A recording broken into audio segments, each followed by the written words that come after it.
part the sea of millions who come to cheer them on to victory. From across the water has come American Greg LeMond, taking their sport and making it his life's work. It is LeMond who the world has picked to win this year's Tour de France. Riding with him, France's favorite son, Bernard Hinault.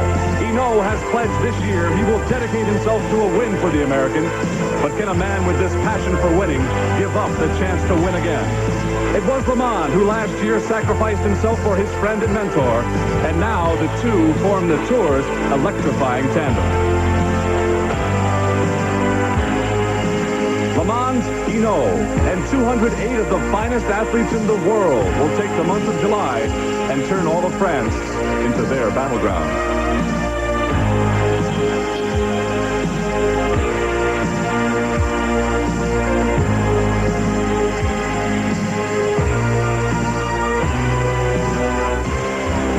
LeMond and Bernard Hinault will travel the 2,500 miles, tugged along by the 10-man La Viclaire Dream Team put together by Hinault. This is the La Viclaire freight train, and Greg LeMond's passport, the victory. But standing in the way is a man who has beaten them both. Two-time champion Laurent Fignon is back after last year's knee injury. It's Fignon, who is coached by the man who once coached all three. This, then, will truly be the battle royale in cycling's great race.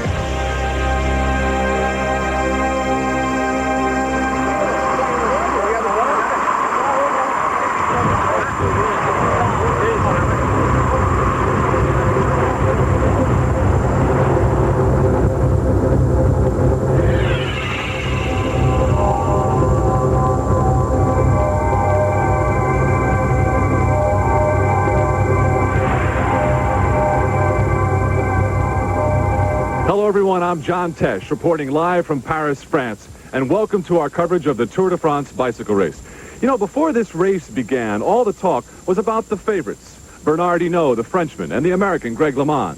But along came the first American team to enter the Tour de France, and while the results were shocking, we'll tell you more about that a bit later on in this hour. But first, I want to give you a brief synopsis about how the Tour de France works. Each day, it's a different race. One day, it might be a mountain stage. The next, a time trial. It's based on overall elapsed time. And very simply, the man who completes the entire 2,525-mile course in 24 days in the best overall elapsed time becomes the champion of the Tour de France. Stay with us. Over the next hour, we'll bring you our coverage of the Tour, the greatest bike race on earth, the Tour de France. It's remembered in this replica of the lady, which sits in the River Seine in the shadow of the Eiffel Tower. It was given to the French as a thank you by the U.S. back in 1928. It's appropriate that the first race of the Tour de France on this July 4th should be held in the home of Augusta Bartholdi, the designer of the Statue of Liberty. We're in Bologna for the prologue time trial. And in this industrial center on the western border of Paris, a good bit of the pre-race talk is about American Greg LeMond. This is the first time the Tour de France has traveled through the streets of Bologna, and the folks have turned out to see the world's very best. The first day is always a time to renew acquaintances, as friends from all over the world once again unite to start this great race. For the men who will begin this 73rd tour, the time here at the starting line is spent fine-tuning the machines and the flesh and blood. 2.9 miles away at the finish line is my colleague Phil Liggett. Well, here at the finish line of this opening prologue of the Tour de France, there's an indication of the great interest in the event. Over 500 journalists have already arrived. And the reason is that this prologue time trial may only be a shade under 3 miles, but it will give some indication as to who will lead the teams. The Tour de France essentially is a team race. There are 21 of them here, each one with 10 riders. Most of the teams know their leader, but one or two of them don't. And one of those teams, of course, is La Viclaire. Will it be Greg LeMond or will it be Bernard Hinault? And the chance here in what the French call the race of truth will give both of them their chance to prove their strength. Well, they call it the race of truth for one reason, because you're on your own, there's no drafting, and the watch tells the truth. And Bernard Hinault has won a prologue time trial on no fewer than 5 occasions in the past.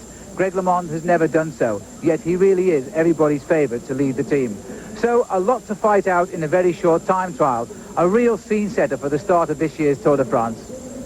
Away from his public, Bernard Hinault, France's most popular sportsman, prepares mentally and physically for the short but important time trial.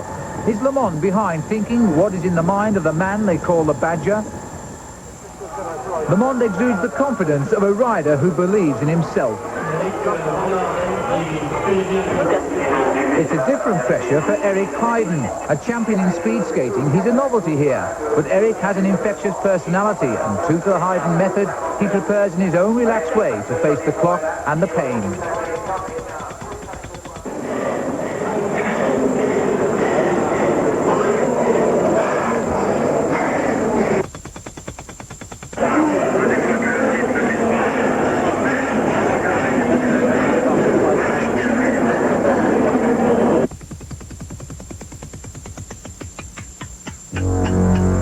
Yes, it is the race of truth. And the look of concentration etched on their faces tells you the importance of these final seconds in the start house.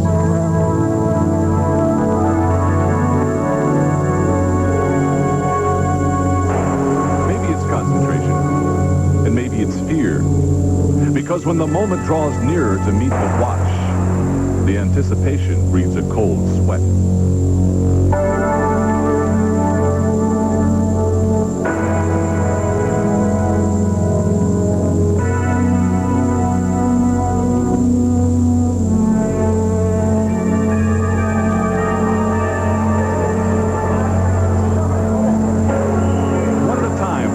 Blast out of the start house, and then it's a journey alone, a sprint, contre la montre, against the watch. Behind each rider, a team support car rolls out, packed with spare parts, even a spare bike. The race to stop time has turned bike racers into high-tech projectiles, aerodynamic helmets, and solid moon wheels to escape wind drag. The Tour de France cannot be won alone, but it's only fitting that the first race end that way, with the sound of the wind and the crowd blasting into your ears. At the finish line, 5 minutes of work can be time well spent, or it can leave you deep in a hole with 22 more days of riding ahead. In a race decided on overall elapsed time, this is what it's all about. Coming up, can the power of gold conquer the race of truth?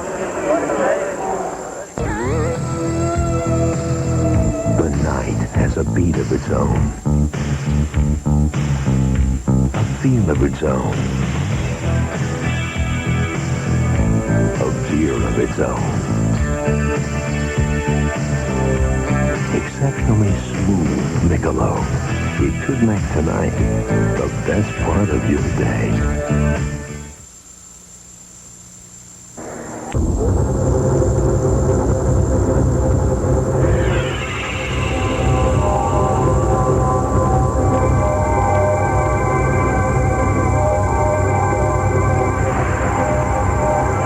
24-year-old American Andy Hampsten in the start house, ready to pedal the first strokes in his inaugural Tour de France.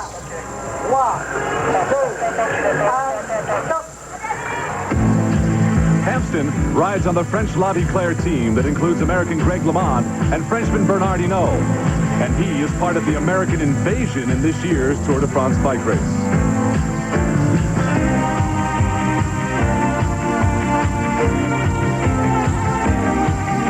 Not more than 1 month ago, it was Hampsten who won the prestigious Tour of Switzerland. The frail-looking professor's son from North Dakota has been compared in most every way to Bernard Hinault himself.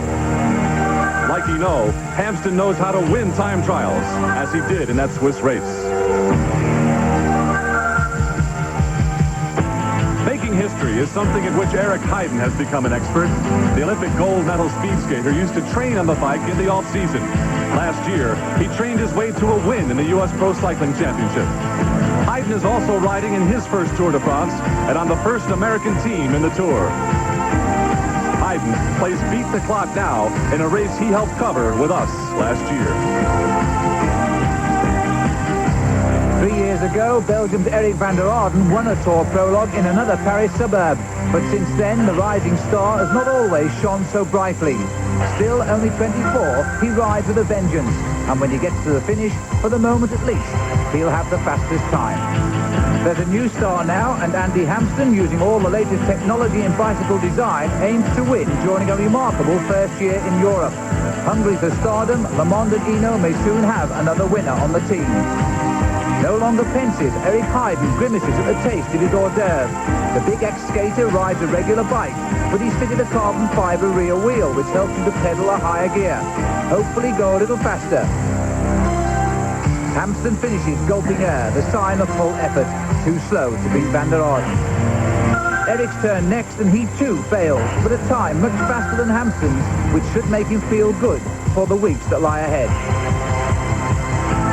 Starting behind the Americans, Thierry Marie, at 23 years old from Normandy, catches and passes another rider who started a minute ahead. The Frenchman, one of Laurent Fignon's protégés on his team, continues an inspired ride and responds to cheers. Marie sets the time for those to follow. Oh man, that was hard. It reminded me of skating at 5,000 meters, you know. Go out there and start relatively easy, but even the easy efforts, when it starts to get to be the last kilometer or so, are really, really hard on you. It's hard to keep the gear rolling, you know. Fact is, though, you had an excellent time. What about the rest of the tour now? Do you feel in good shape for it? Well, it's definitely builds a lot of confidence when you can start out well, but we haven't raced in Europe for a couple months now, and tomorrow's race is going to be a little bit crazy. It's a short one, and it's going to be fast. Hope I survive through that, but once the road stages start, I think that's the time when we're going to be able to tell whether we've trained hard enough or not for this race. It's time for the top guns in the Tour de France to take their places center stage. Greg LeMond. It is LeMond who, having finished second last year, has the opportunity and the responsibility of winning this year's Tour de France.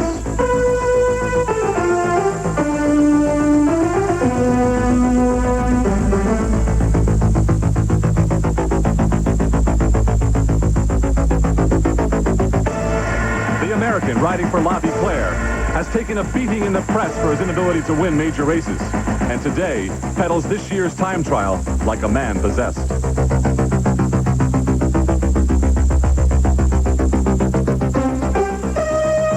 Twice before, Frenchman Laurent Fignon has conquered the Tour de France, but his injury last year kept him from defending his title. Now, the 26-year-old prepares for his race with the watch. Becoming your team's best rider means the other 9 members will work to keep you up front in the Tour de France. Last year, Bernard Hinault took 20 seconds out of Greg LeMond in the first race, and it set the tone for the rest of the Tour. With men like Andy Hampsten and Hinault on his team, a rider like Greg has reason to lift the tempo now. Fignon has left the start house, beginning the first phase of a journey that will test his knees for a full month, over 2,500 miles. The honor of starting last and in the yellow jersey, it's reserved for Bernard Hinault, the defending champion and 5-time winner of the Tour de France. Greg LeMond is still pedaling like a madman. And wasn't it just 1 year ago when LeMond was called upon in the mountains to help team leader Hinault win his 5th Tour de France? The finish line now in sight for last year's second-place finisher, Greg LeMond.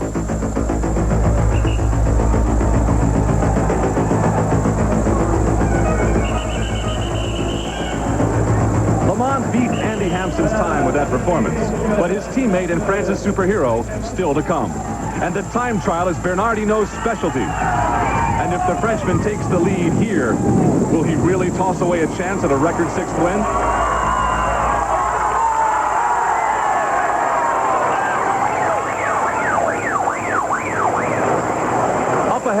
Laurent Fignon finishes strong, and with Hinault still to come, what's on the mind of the American Greg LeMond?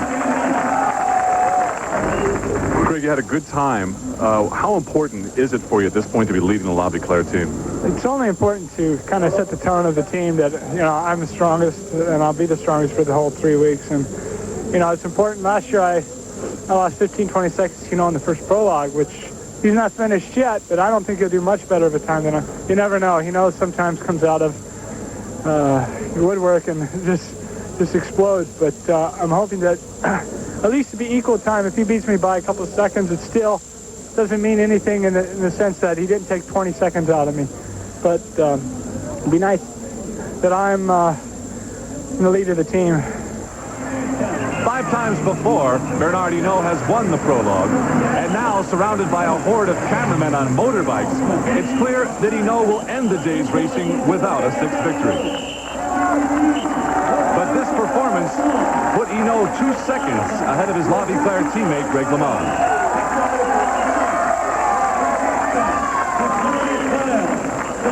The standings after day 1, Thierry Marie, a time trial specialist, in first place, and a key man on Laurent Fignon's team, which could make things very interesting. Eric Heiden, in his first Tour de France, only 12 seconds back.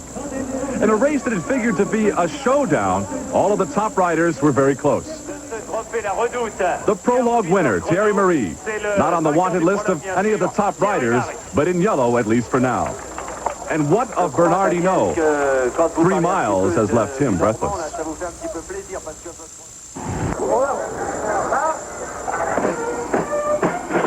Yesterday, the working-class city of Nanterre served up a welcome for the Tour de France bike race. Having such a race start in your town is not only a great honor, it can also put you on the map. But you know, it always seems that each year there are a few bugs to be worked out before you lose that feeling that something bad's getting ready to happen. Well, no one was hurt, and there's always someone around to make sure the Tour de France stays on track, and always someone to answer those nagging questions. Seen where the team parked at all, Ken? Do you have any idea where the team parked? Early morning rituals. Greg LeMond putting the equipment in working order. Bernard Hinault, who always has plenty of company around him. Hinault has announced this will be his last tour. Winning it a 6th time would make history. A good many cameras, of course, were pointed in the direction of current overall leader Thierry Marie in his yellow jersey. Enjoying a moment many feel might be brief. His boss, Laurent Fignon, with that look that has earned him the nickname Distant Professor. So ready for day 2 now on their month-long journey around the entire French countryside. The race began Friday, July 4th, and headed straight north.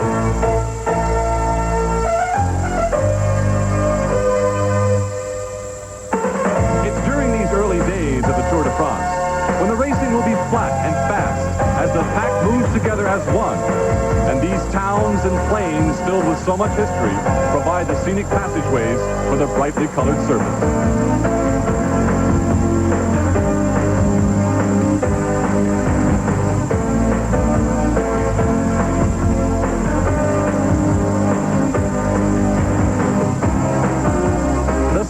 Wind their way through Normandy, then head south, remaining in the flatlands and pointed towards the wine country of Bordeaux. But there's no stopping them.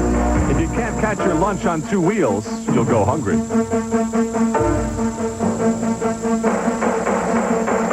The repairs to the bikes and the bodies, it's all handled in similar fashion. For there is no stopping the Tour de France.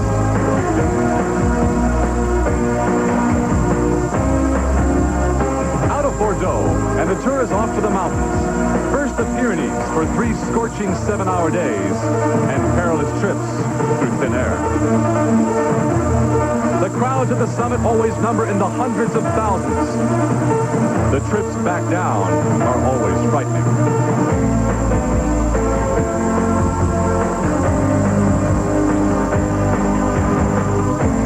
The Pyrenees are merely an hors d'oeuvre. The main mountain course is served up in the Alps. It's said that Tour de France always chooses its champions where the mountains bear the snows of winter. It's also where more of the record 210 riders will be picked off one by one.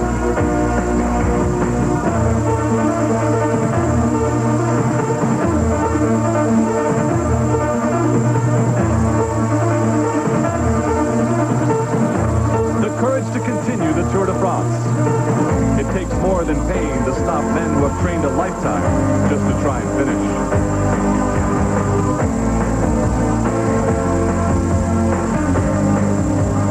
race has left the Alps, the man wearing yellow will likely be the one who does so in Paris, and so proudly rides down the Champs-Élysées, entering history as the winner of one of the greatest sporting events in the world. 2,525 miles of the Tour de France.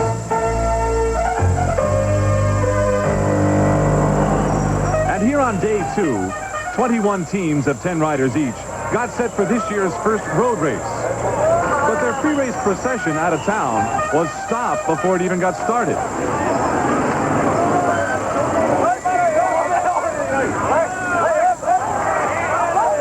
It was a demonstration by the Communist Workers' Union using the opportunity for attention to protest the closing of the Hinault auto plant.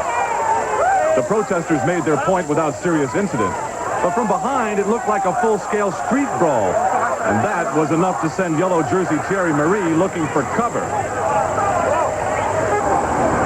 But with things back to normal, the rolling start out of Nanterre resumed, and 74-year-old director Felix Levitan went about his duties. The rolling start keeps the pack of riders together until the flag comes down for the official start.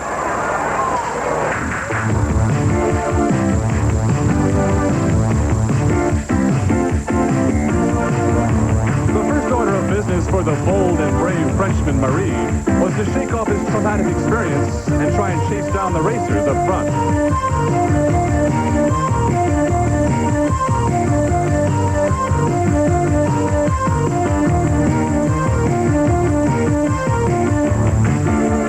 LeMond, his helmet cover reminds us that this is a bike race and not a fashion show. Hinault, usually one for a little happy talk in the early stages of a race, looks a little nervous. Maybe it's the fat pack of 210 riders on the narrow roads of this Parisian suburb. And on a day that had already brought enough surprises, Canadian Alex Steeda came up with one more. Steeda, riding on the American 7-Eleven team, took off on a one-man breakaway. And no one followed.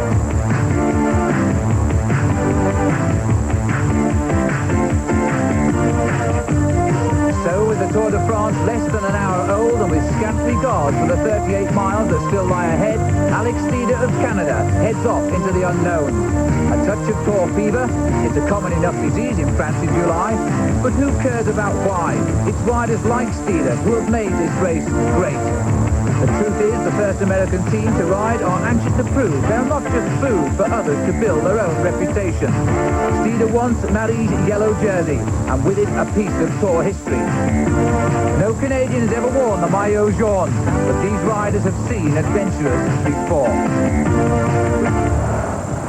What's in the mind of Alex Steeda as he leads this 53-mile road race, far and away the shortest in the entire Tour de France?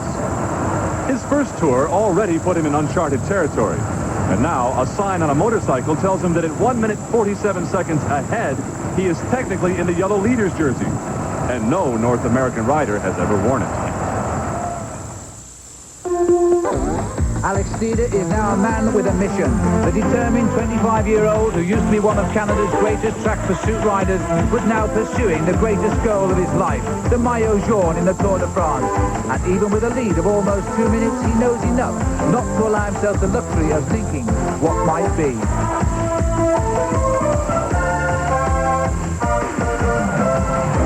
Behind, 5 riders from different teams combine against Steeda, and his lead begins to tumble. The chase is inspired by Phil Anderson in blue, the Australian who was 5th a year ago.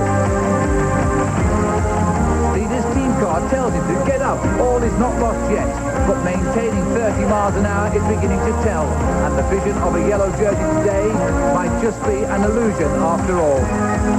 The people of Paris are being treated to a strange happening.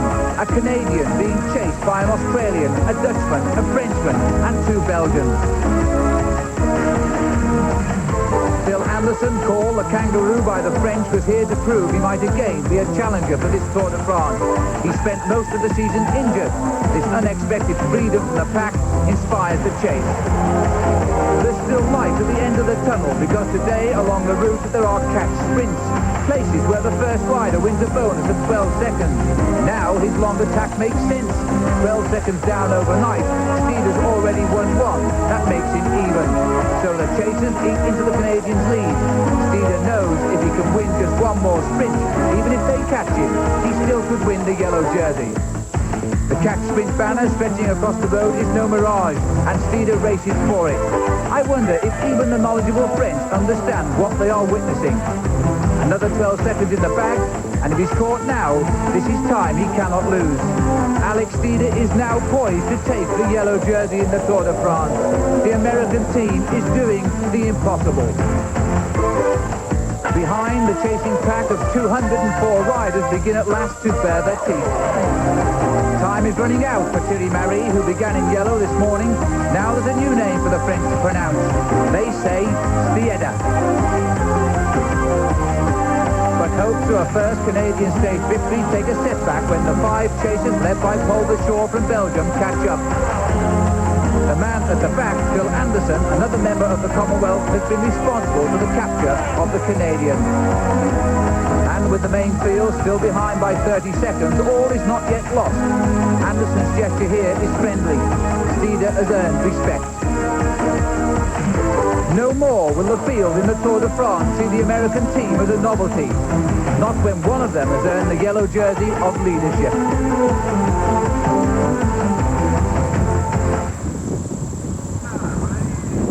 At the line, 3 of Steeder's pursuers finished before him. And although the Canadian was denied a win in the day's race, finishing 5th, he had done something far more damaging. Steeder had completed a good day's work while out on his breakaway ahead of the pack. Being first through all those sprints earned him valuable time bonuses. And as the rest of the pack crossed the line pretty much together, Steeder became the man of the hour. And it's clear by this picture that Steeder was not yet aware of what he had done. The Canadian was now leading the Tour de France. So the standings after 2 races, Alex Steeder was not more than 30 seconds ahead of the top athletes, but he had done some damage to their egos. And so it was yesterday that the Canadian, riding on America's team, became the first North American to wear the golden fleece.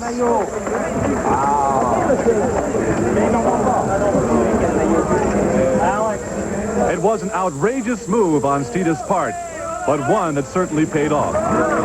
Only the 3rd Canadian ever to ride in the Tour de France. It was a big day for Steeder, who was in no hurry at all to leave the podium. And just as big a day for the world's press who were recording it. Some said Steeder and his 7-11 American team were not even qualified to be here in the Tour. Team manager Jim Akowitz put the win into perspective. I mean, this is like winning the Super Bowl for us. It's the biggest thing that we've ever done. It's the biggest thing that's ever happened to American cycling, and it's only the beginning of what's going to happen in the future in cycling in the United States. And this has been a lot of work to get here. It's been up and down, big struggle, but we made it, and we're proving a point by being here that we can be contenders in this race now and in the future. Oh, it's incredible. I'm elated, man. The 7-11 for myself, especially for Canada, I feel, I just want to say hi to everyone in Vancouver, and hope to keep watching, because there's going to be more to come.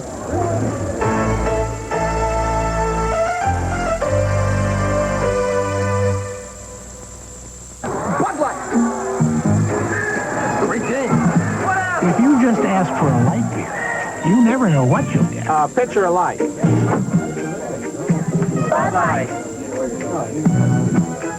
So if you want the list filling light beer with the first name and taste, don't just ask for a light beer. Give me a light. Ask them to bring out their best. Bud Light. Bud Light. Because everything else is just a light. Even though you faithfully pay your premiums, why does some insurance...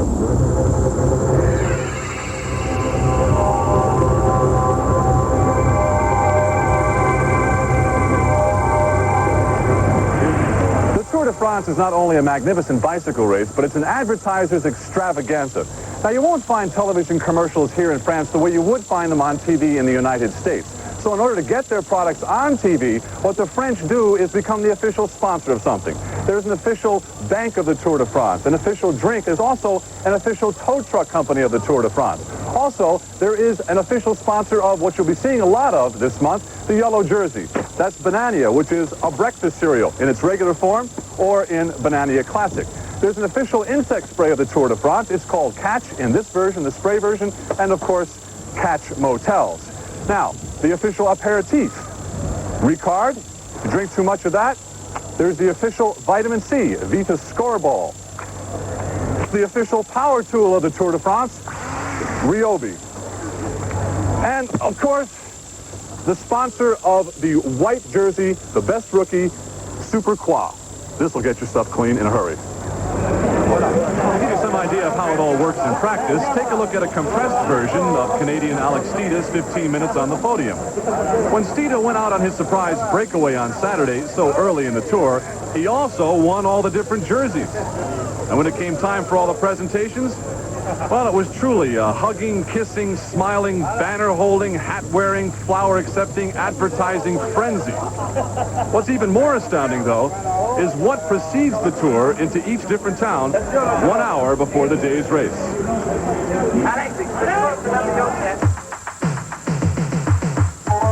call it the Caravan Publicitaire, which needs no translation and little description, except to say that it began in 1931, and those sponsors who pay to be a part of it greet their demographic groups personally along the course.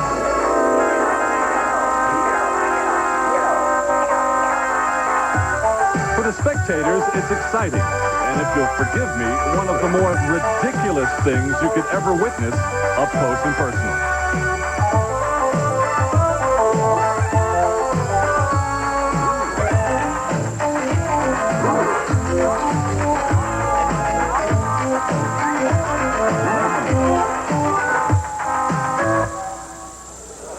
Late Saturday, a unique day on the Tour de France, the only day they hold 2 races.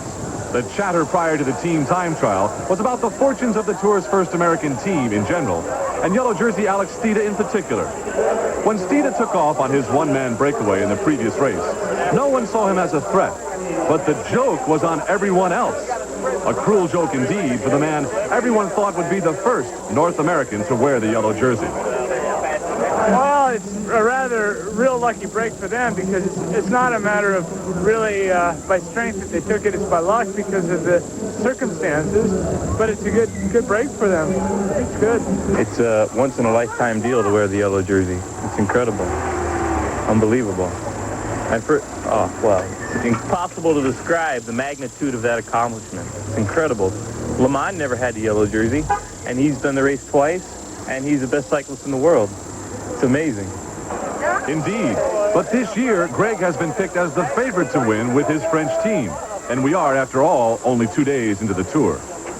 2-time winner Laurent Fignon. He and his System U team could have something to say about all that. Coming up, the teams at their best and worst. Late yesterday, 8 miles outside of Paris, the Tour de France was in the town of Meudon.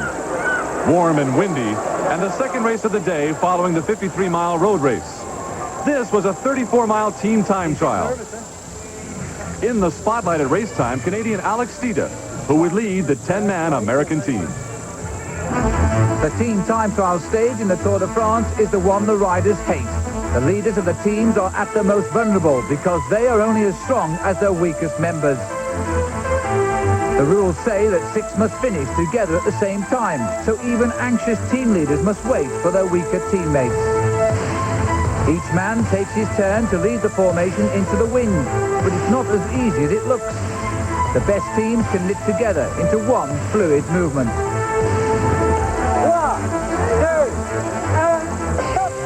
Each 10-man team starts in formation every 5 minutes for the 35 miles test.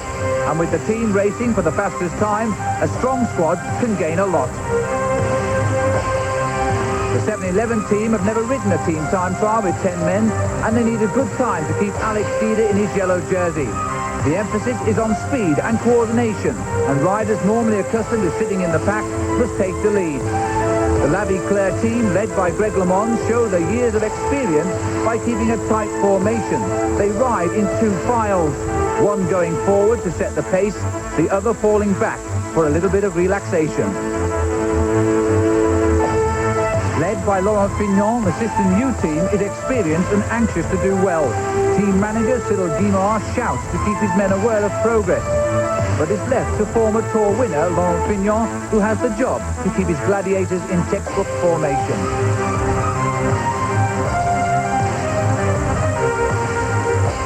Bernard Hinault is not having the same success with his team's coordination. But when the rhythm works, it's poetry in motion. When it doesn't, a team can fall apart, and the result is disaster. Eric Heiden has fallen, highlighting the dangers of riding with your own teammates in a tight formation that lacks coordination. The team has gone on, but Heiden, one of the strongest forces in the squad, leaves a question for the team to answer. Should they wait or should they lead him, remembering that only 6 need finish together?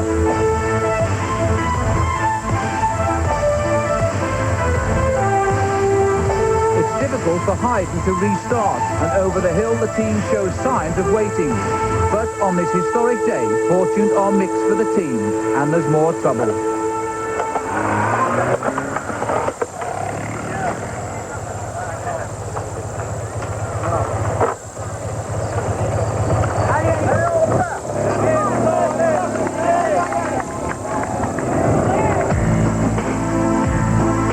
Now brutally clear that Alex Steeda's brief friendship with the Yellow Leaders jersey would not continue through the day. His bold breakaway in the 53-mile road race hours earlier had sucked the power from his legs, and Alex Steeda tried in vain to keep up with the team trying to protect the Golden Fleece. Steeda was now in a new struggle. He was in danger of falling more than 5 minutes behind his team and being dropped from the Tour de France. The team sent riders back to try and help, but the Canadian continued to struggle.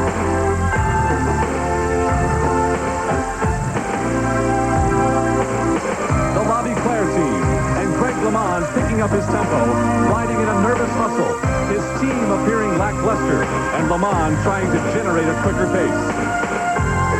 Looking like they had been oiled, waxed, and shot from a gun, the System U team was a techno blur spurred on by 2-time champion Laurent Fignon.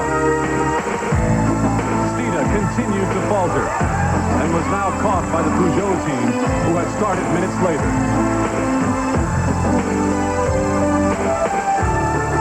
At the finish line, 6 members of Team 711 finished together. They had sent 2 riders back to try and help Steeda stay in the race.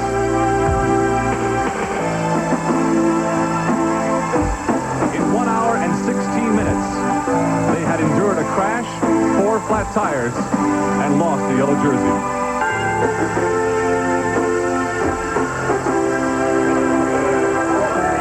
Each rider receives the time given the entire team, and La Vie Claire finished the day in deep trouble.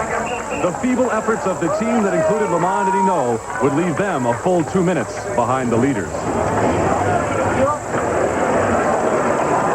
Steeda, the historic bearer of the yellow jersey, and he came within 49 seconds of having his Tour de France end right here.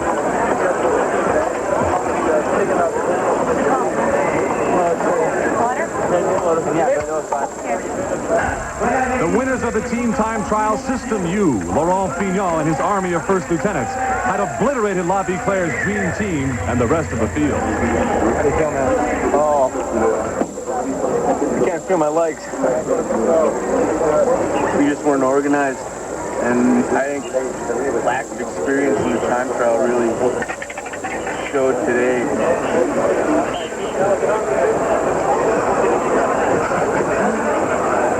don't want to see this picture. We went from the pinnacle of the sport to the bottom of the pit today.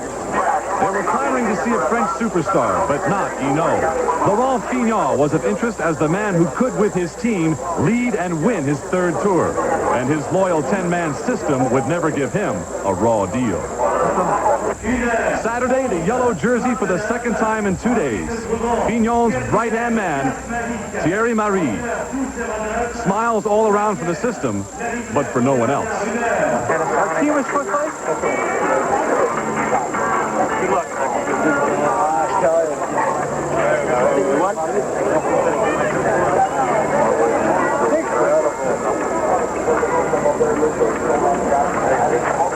If that picture didn't tell the story, this will. After 2 days of racing, Greg LeMond, 1 minute 59 seconds behind. Eric Heiden, more than 5 minutes. Laurent Fignon, what's in the mind of the distant professor from Paris?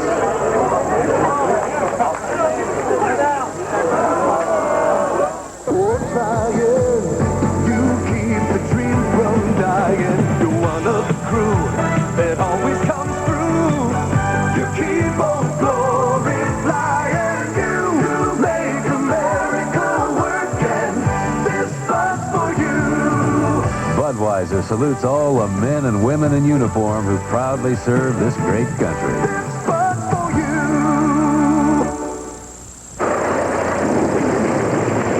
Ollie, if you don't hurry, I'll miss my plane. What I'm doing. Welcome back live, Paris, France, our base of operations here at Tour de France coverage. I'm John Tesh along with Phil Liggett. Earlier today, the longest road race so far in the Tour de France, 133 miles. Let's give you a look now at just what happened earlier today. With rain at the start and 133 miles still to go, the System U team are feeling tired but relaxed after a wonderful time trial the previous day. Laurent Fignon, can he win the Tour de France for the third time? He thinks he can because his team all come to the front today and hold the race under control. But Greg LeMond, the young American, watches and waits and uses the System U team, his rival, as his allies. Bernard Hinault, a former teammate of Laurent Fignon, what does he think now? Can he take on the whole of the System U team today?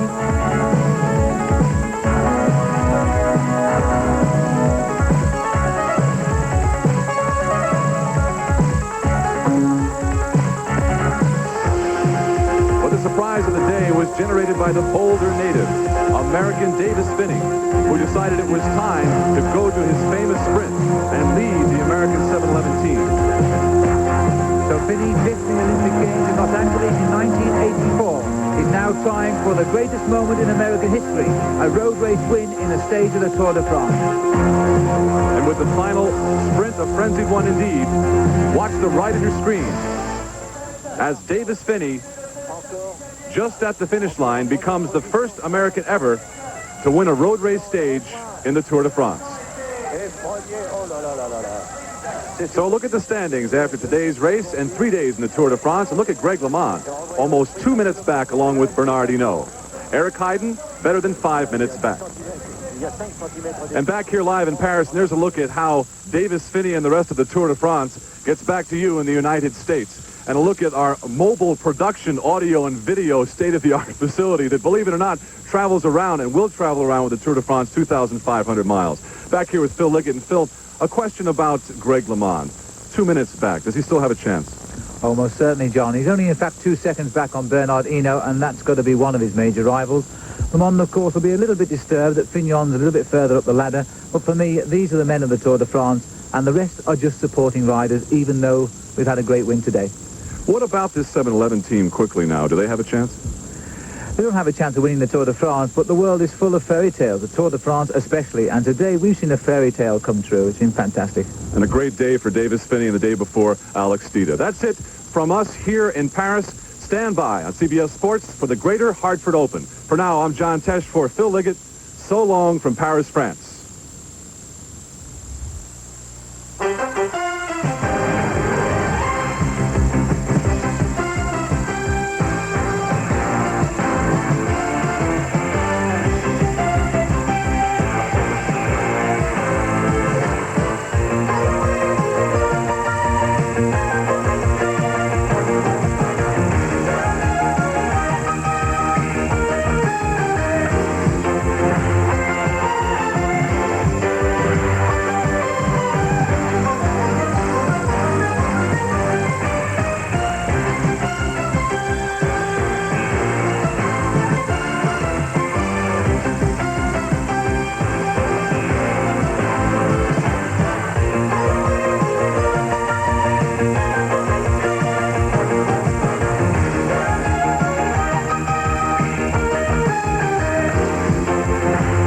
CBS Sports Sunday has been sponsored by Budweiser. Beechwood aged for that clean, crisp taste. This Bud's for you.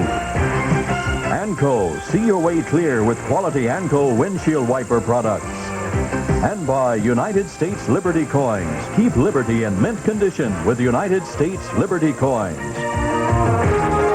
Coming up next, the great countryside for week 3 of our coverage of the Tour de France. Defending champion Bernard Hinault chases a record 6th title.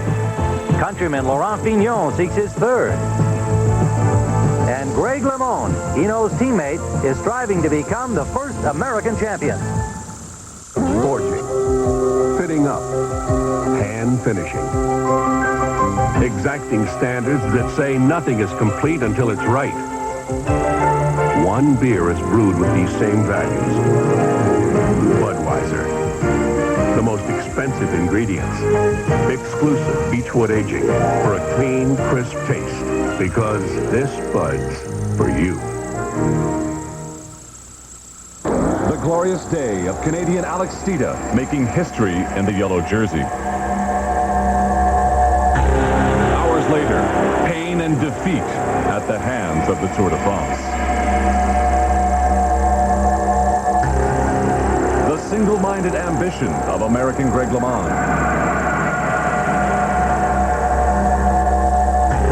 The fury of the same man, picked to win a race that has begun to elude him. The Tour de France bike race is leaving its mark under the sunny skies of France.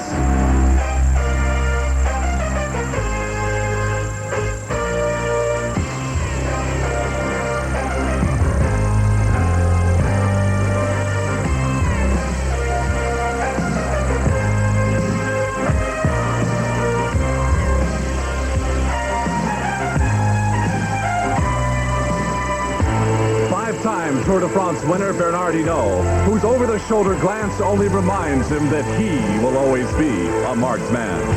This athlete they call the Badger has put together one of the most talented teams in history. And riding with him is a teammate who this year may not be his willing ally. Greg LeMond has his best chance ever to win the Tour.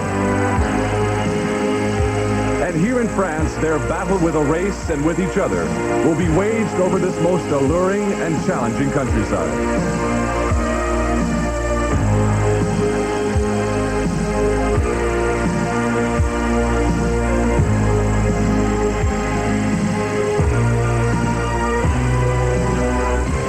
It began with 210 of the world's elites, including another Frenchman, Laurent Fignon. He has beaten both LeMond and Hinault, has returned from an injury, and fashioned his own dream team to help him take his 3rd win. Cycling's larger-than-life superhero has made his presence felt everywhere. They are all 3, each of them being tracked down by ambitious men riding bicycles. 2 Frenchmen and 1 American. Caught up in the dreams of winning the Tour de France. When it's all over, only one man can leave his mark under the sunny skies of France.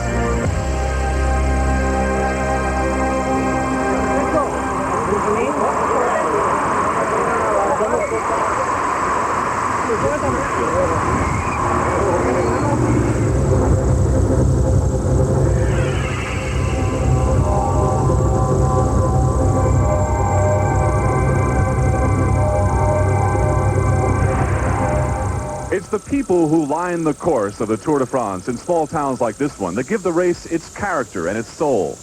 Hello again, everyone. I'm John Tesh reporting. On July 27th, the Tour de France bicycle race will make its finish along the Champs-Élysées in Paris, France. Before then, an estimated 20 million or more people will see the race personally along the route. Who wins it? Well, he is the man who covers the entire 2,525 miles in 24 days in the best overall elapsed time. He is the man in the pack who wears the yellow jersey.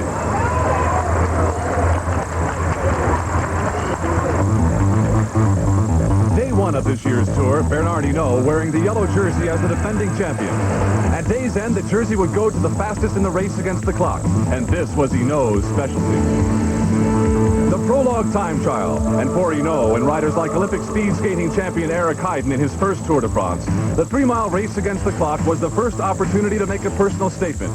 Heiden, competing on America's first full team in the Tour de France, and the speed skater turned cyclist, who will soon enter med school, was on his way to turn in an excellent time.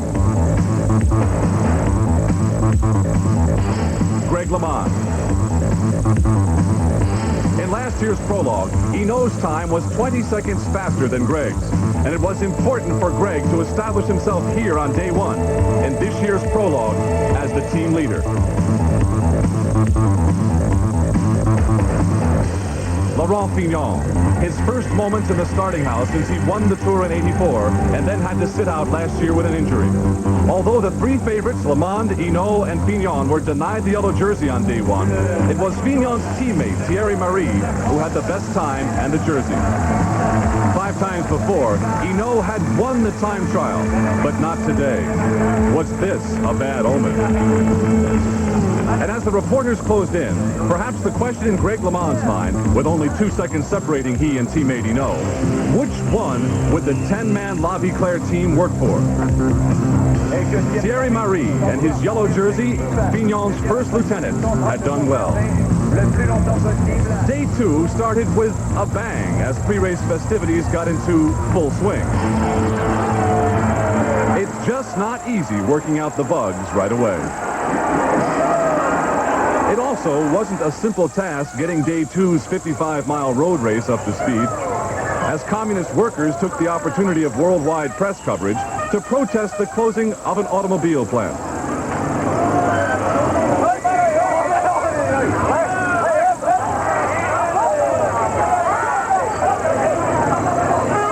No one was hurt, and things returned to normal pretty quickly. But not before yellow jersey Thierry Marie showed he had donned the appropriate color for the day's early excitement.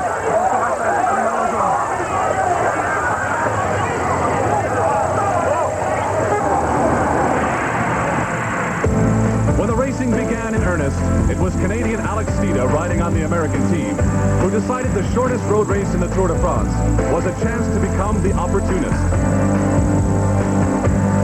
Launched himself out on a solo breakaway. The rest of the riders failed to take him seriously. They let him go, and Steeda began a journey into the record books. He became the first North American cyclist to win the Golden Fleece. Later that day, the team time trial. 21 10-man teams riding together for 34 miles. Yellow jersey Alex Steeda and his American 711 team knew that using proper orchestration would be essential. It was in the team time trial when Laurent Fignon showed off his hot new system. Sponsored by the French System U supermarkets, Fignon's army of techno speed demons were on their way to obliterating their competition. Meanwhile, 711 was having its problems. With each team's time being added to every individual, 711 America was trying to protect their yellow jersey and failing. Band of U-men would go on to generate a win for the system. While La Viclaire's dismal rhythm left them 2 minutes behind System U. There was heartache for Greg LeMond. And also for 711 Steeda, who lost his yellow jersey and was almost dropped from the Tour for falling so far behind his team. Then last Sunday, Boulder, Colorado native Davis Finney added more history to the Tour, becoming the first American to win a Tour road race. 134 miles long, and it was Finney on your right at the line. I'm just in shock. I'm utterly amazed. I can't believe it. The overall standings after 3 days of 24 look like this, and you can see the importance of having a good team. System U's Marie back in the yellow jersey, Fignon right up there. LeMond and Bernard Hinault nearly 2 minutes behind. At this point, it was crystal clear that Laurent Fignon was back and as powerful as ever. Fignon, with his system, was burning up the Tour de France.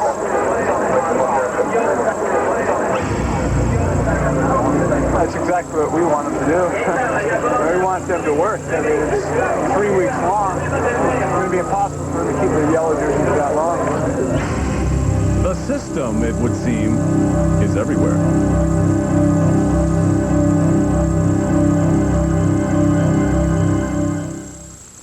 hundreds of business people to...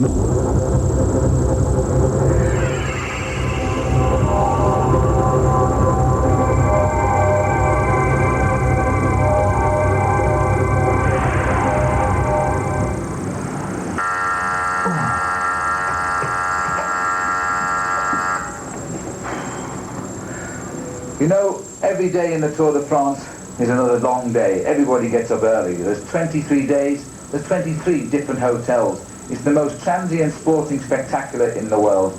But there's no routine day. The riders race along in that big pack. There's always something going on. It's certainly never boring. It's the same in any job, and for the professional cyclist, a cup of coffee and a pleasant chat starts the day nicely. After a drink, well-trained hands remind the rider that this is no ordinary working day, but one that requires special attention. No time to read the mail either. This is an outline of the route ahead, and to those riders who don't know the way, now is the time to learn. Early stars have the chance to sign autographs and enjoy a slice of glory. And there's even time to read about what people think of you. Laurent Fignon grabs a last-minute snack on his way to the start line. It's a long day. And just like in a factory, when the whistle blows, it's time to go to work. But not everybody's so keen. With up to 7 hours pedaling ahead, there's no hurry. The day is young and the road is long. Even Felix Leviton, the organizer, is full of pleasantries for the workers. And for the moment, the leader's dormant and the badger rests among friends. A chance for Haydn to check his wounds of days gone by. Check your brakes, sir. No need to stop for this one. A problem with the cleats on your shoes? Nothing a screwdriver won't fix. Ah, here's a rider with a knee problem. It's not the only problem he's got. You know, these long flat stages can become tedious, and there's no better way than to tune into a little music, join the Navy, or just listen in stereo. And then, if you're lucky along the route, you might just spot Papa and Mama. Marc Gomez, the ex-champion of France, has even had permission from the pack to go ahead and greet his family. What a friendly lot the riders can be at times, even though they don't stop to say hi. One basic rule in the Tour de France is that you must pedal all the way. No one says you have to stay on the road.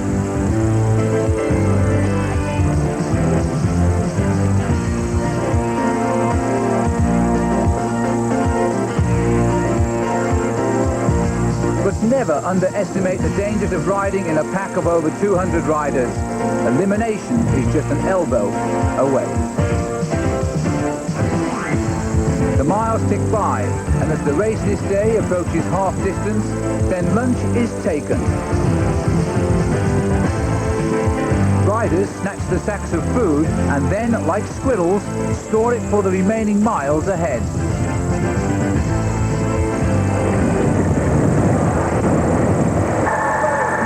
Hinault packs the food in his mouth rather than in his pockets. He's making ready with the rest for the metamorphosis that is about to take place.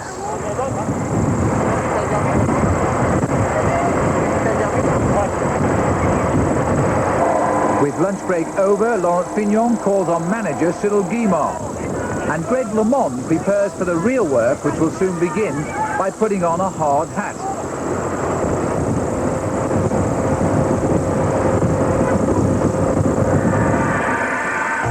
The open road ahead is now a challenging sight, and the race picks up a tempo that only the best will match. French rivals Fignon and Hinault in the sunglasses speak to each other, but neither will give anything away. If fate strikes now, a bicycle change is the only chance you'll have of getting back to the race, because the pleasantries of the morning are now a thing of the past. The Tour is now in open flight, and the huge crowds in the towns of France pack the streets to catch a glimpse of the peddlers of charm. Every day there are the adventurers like today's Johan van der Velde and Joel Tellier. They search for a stage win or even the yellow jersey. Sometimes the pack's interested, sometimes it's not. Van der Velde reads the route ahead, and the two leaders this day form a partnership from which both can profit. Behind one team, the System U squad are left to work the hardest. After all, it's their man who has the yellow jersey. In front of a huge crowd, Van der Velde wins the stage, and another long day in the office will end, but there's plenty more to come. The field behind have been beaten this time, but with prizes for the first 80 to finish, there's plenty to race for, and the photograph will decide the winners.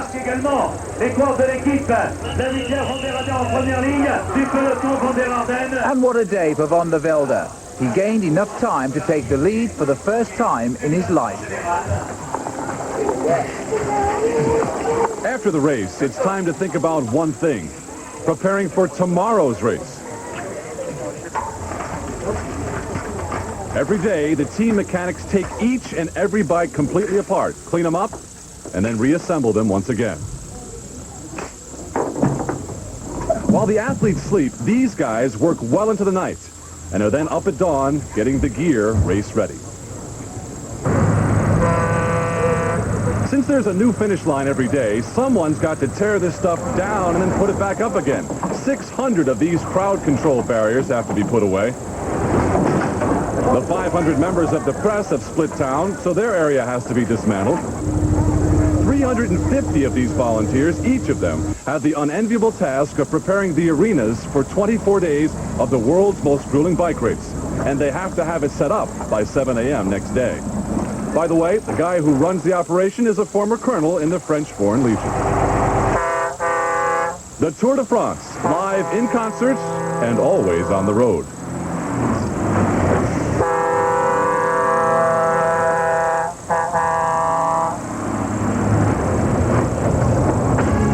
What's happened to the Badger, Bernard Hinault? Will he and Greg LeMond finally make a move against Laurent Fignon's system? The answer may come along the ocean that carried the allies of days gone by.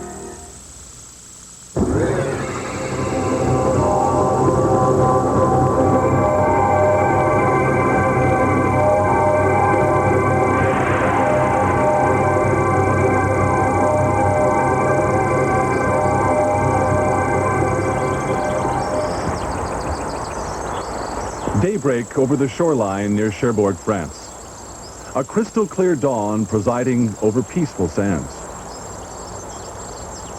On the beach, a monument reflects the yellow rays of life, marking the site where brave GIs gave their lives to liberate Europe.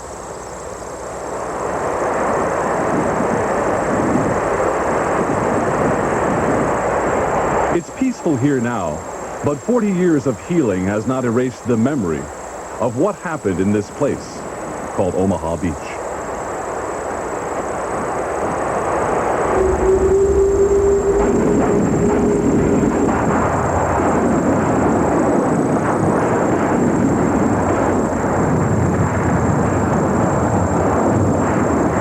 Here along these beaches, an American landing point, were waged the bloodiest battles of the D-Day landings.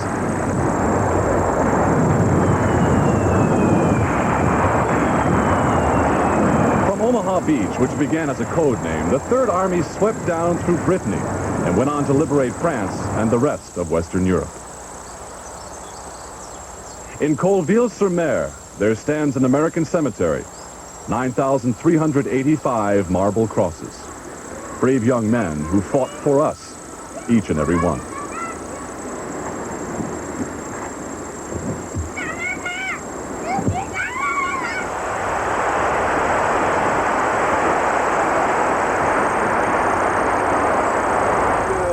'86, day 6 in the Tour de France bike race. The talk today, why haven't Greg LeMond and Bernard Hinault used their skills to put a stop to the System U team? Since the team time trial, Hinault and LeMond have been nearly 2 minutes behind in the overall standings. Behind System U's leader, Laurent Fignon, who looked to have a pre-race blood pressure that was barely measurable. 225 miles ahead, and the riders pull out of a town that has never seen the Tour, the elegant seaside resort of Villers-sur-Mer.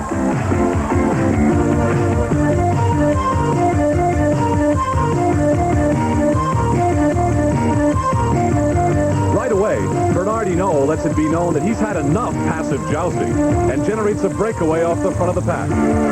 Like a magnet, he draws a small group of riders along with him. This now is the daring Breton whose take-charge style has won him 5 previous Tours de France. Back in the chase group, and LeMond too lifts his race tempo, and the entire pace of the race continues to build. No one can afford to let the likes of Hinault or LeMond get a leg up here on the roads of Normandy. System U, and for once, Laurent Fignon's band of ultramen are not controlling the race, at least not yet. Greg LeMond remains behind with the system. If they make a move on Hinault, he'll go with them. The 11 escape artists have now opened a margin of 1:30, and through the 19th century towns, a Frenchman leads the attack. But his group is a talented one, and includes Ireland's Stephen Roche, who is dangerous enough to keep Hinault on his toes.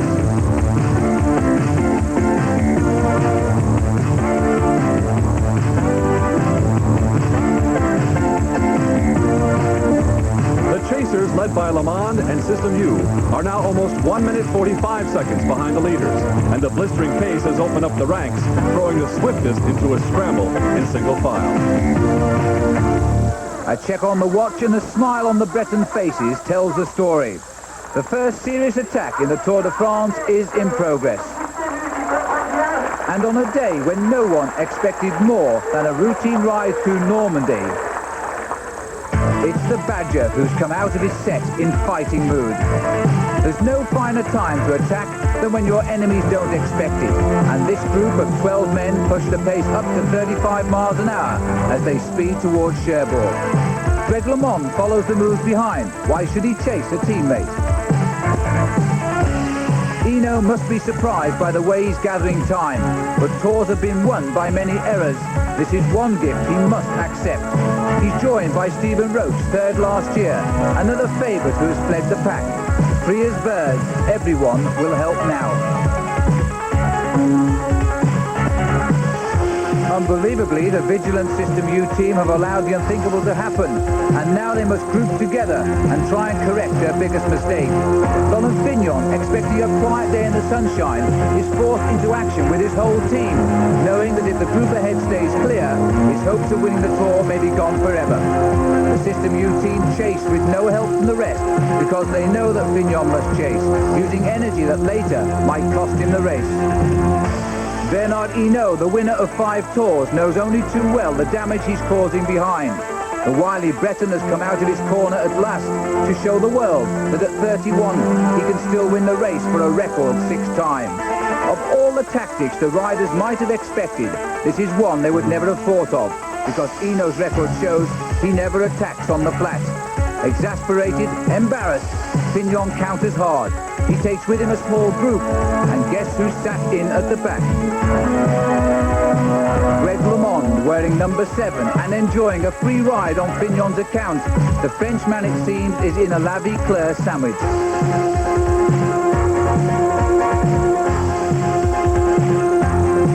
And after an hour of freedom, the leaders begin to sense failure, and behind the relentless formation of the System U team, succeed in ending one of the most epic pursuits across Normandy of a type rarely seen in the Tour. There is still no obvious candidate for Paris. Wait. In a classic tactic, Greg LeMond, Bernard Hinault's teammate, attacks. Has he caught the field off guard? But no, because Yvon Madio, the French champion and teammate of Laurent Fignon, is ready this time. And LeMond knows now that the shocks for this day at least are over. And peace will return to the pack, who will not forget the day the Badger came out to play.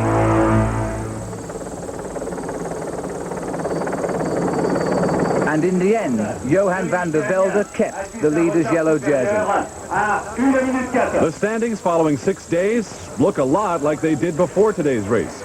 The difference is now there's more tension than ever before, and at least one rider is talking about it all. It's been really aggressive the last couple of days.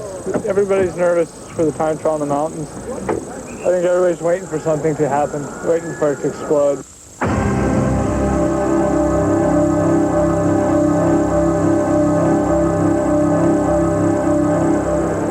The level of acceptance of Bartles and James continues to be excellent.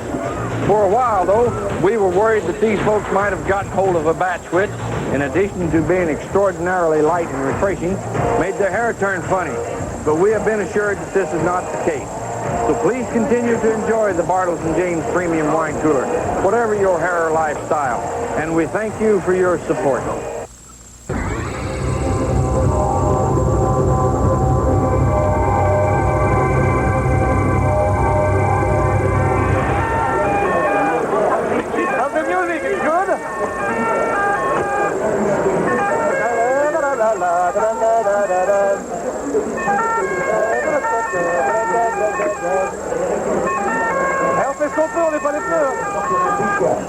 Cyril Guimard is France's most successful team manager. He's shaped the lives of many of the top riders, and he's chosen his riders from a young age and molded them into champions. Right now, he's in charge of the System U team. And amongst the riders, there are some old faces, like Laurent Fignon, distinctive in his rimless glasses. He can remember the days of 1984 when he won the Tour de France for himself and for Guimard. Greg LeMond's world title and subsequent rise to fame was under the guidance of the man who is now from System U. Guimard also coached Bernard Hinault to 4 victories in the Tour de France. They parted when Fignon came along. 2 chiefs is one too many. Now Guimard and Fignon have developed a system of their own, using a chain of supermarkets for a supermarketeer. The magic man of Team System U. Who are they? Why are they so good? There are a lot of questions here, and frankly, this year's tour appears to be in the throes of...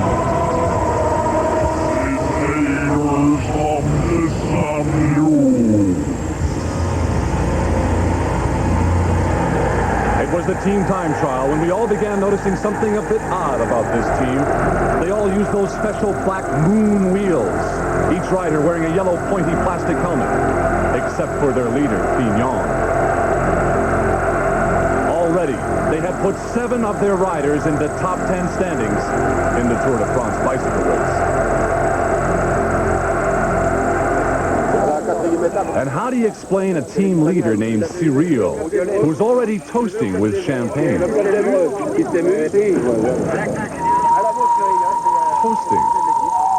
But does he ever take a sip?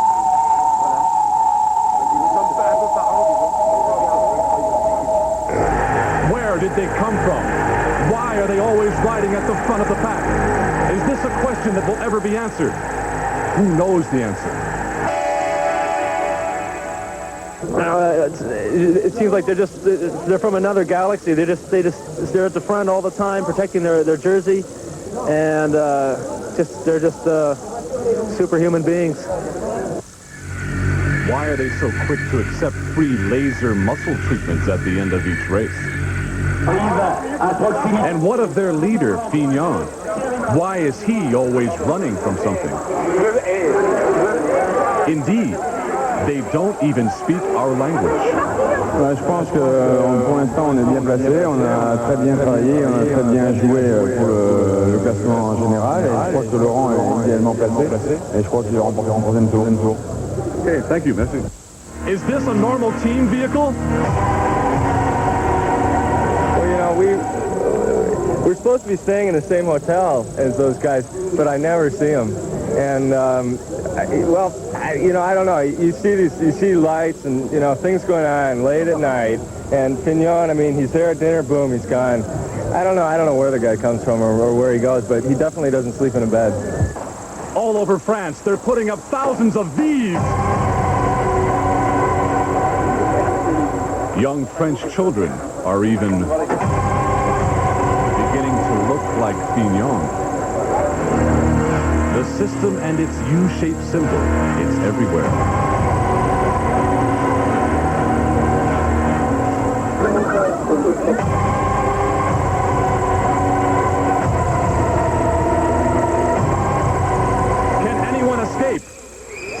them, you.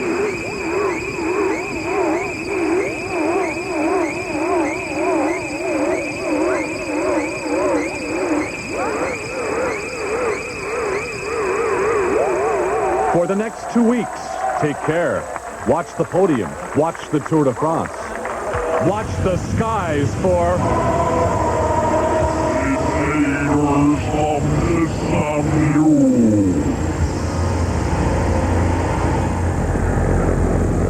But back in the real world of the Tour de France, System U carry on defending for Laurent Fignon.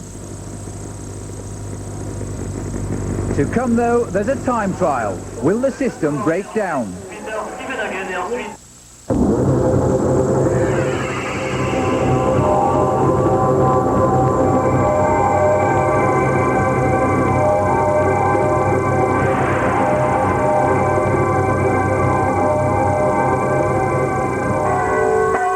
This has always been the race about time. Over a span of many years, it's always been a race against the clock. So let's turn the clock back and take a look at history.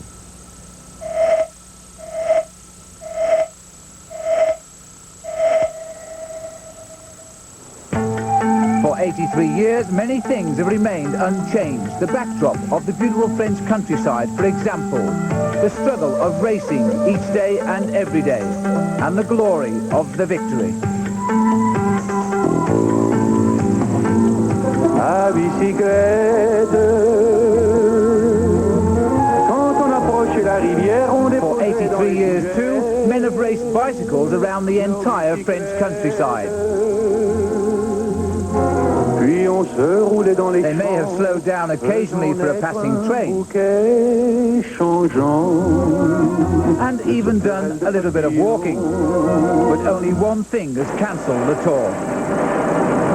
2 world wars on French soil also had the Tour as a casualty, but racing began again as soon as the fighting was over.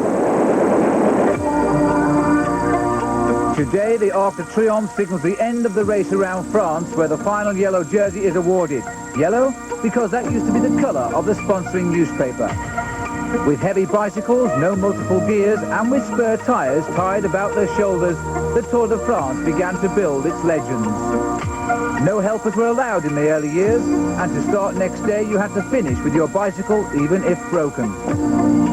No one has ever said the Tour de France is easy, but to be successful, adversity must be faced with courage of the type that's endemic in this race. Danger is something a rider lives with every few minutes of the day. And the pileups are certain to happen. Everyone just hopes it doesn't happen to them.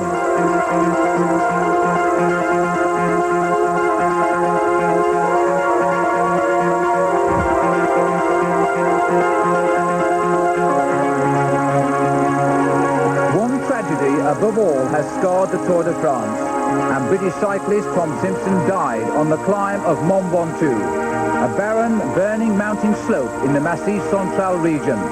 It was in 1967, on July the 13th, on stage 13, exactly 19 years ago today.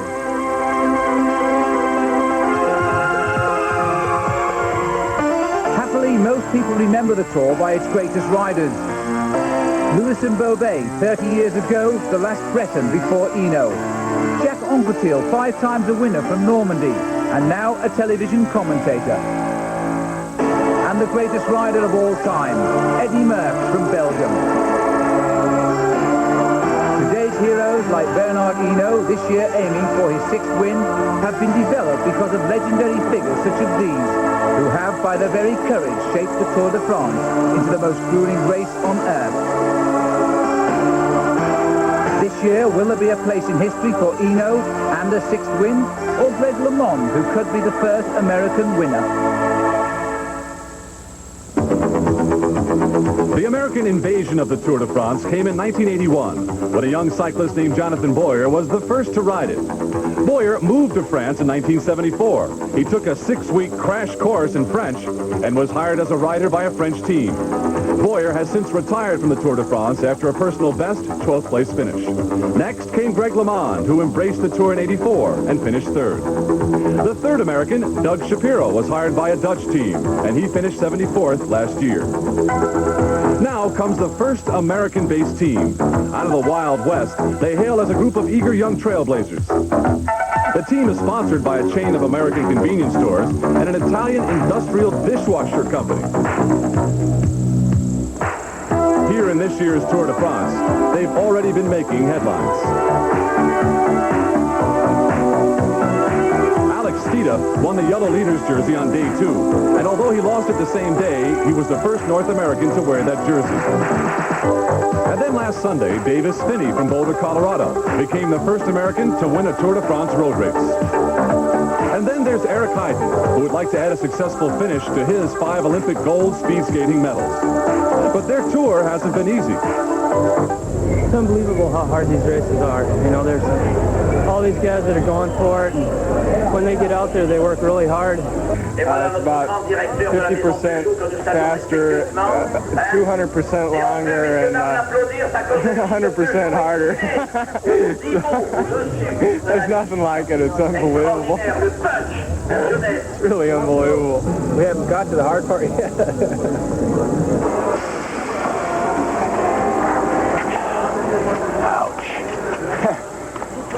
Another word to describe it. After day 8, there was yet another yellow jersey. And Ron Kiefel with the best time on that brand new American team. LeMond and Hinault almost 3 minutes back with the most telling race of the Tour yet to come. We'll have more from France later today. Ron Tesh, welcome back to the Tour de France bicycle race. Up until now, there has been no clear showdown between the Tour's race favorites, but that could change today here in Nantes. It's an individual time trial, 38 miles alone against the watch. Here is an opportunity to jump ahead and take the yellow leader's jersey. Here also is a chance to fall miserably behind and lose the Tour de France. And this is Greg LeMond's opportunity to take charge and muscle his way back to the top. At almost 3 minutes behind the overall leader, there is heavy work ahead for Greg. The view by the start and the system in Laurent Fignon have been a maddening presence here. Like a ski racer now, LeMond balances in the start house and then 5 final ticks of the watch.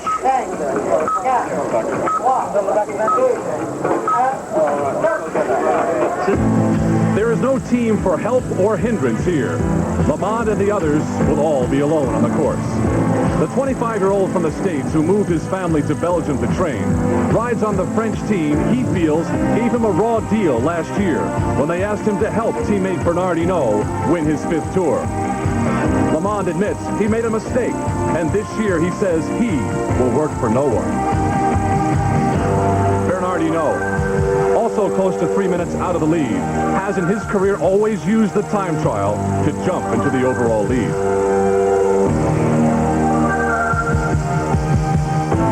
Without the help of other teammates to take a turn at the lead and act as a windbreak, Greg LeMond and the others are armed and dressed like guided missiles, saving precious energy, valuable seconds.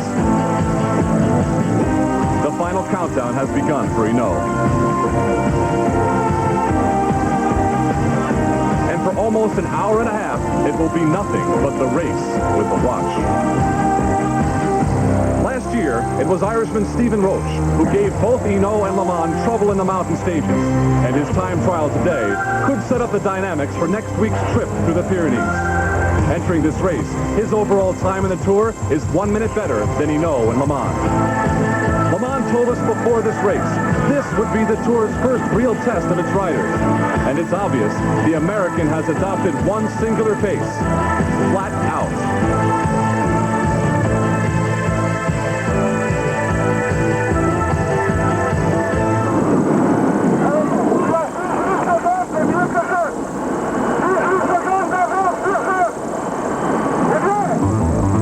650 miles covered, but with the Pyrenees still ahead, the time trial remains the most crucial stage for those who want to stake a claim to final victory. Bernard Hinault has always been convincing in these races of truth, but age is no longer on his side, although the people here certainly are.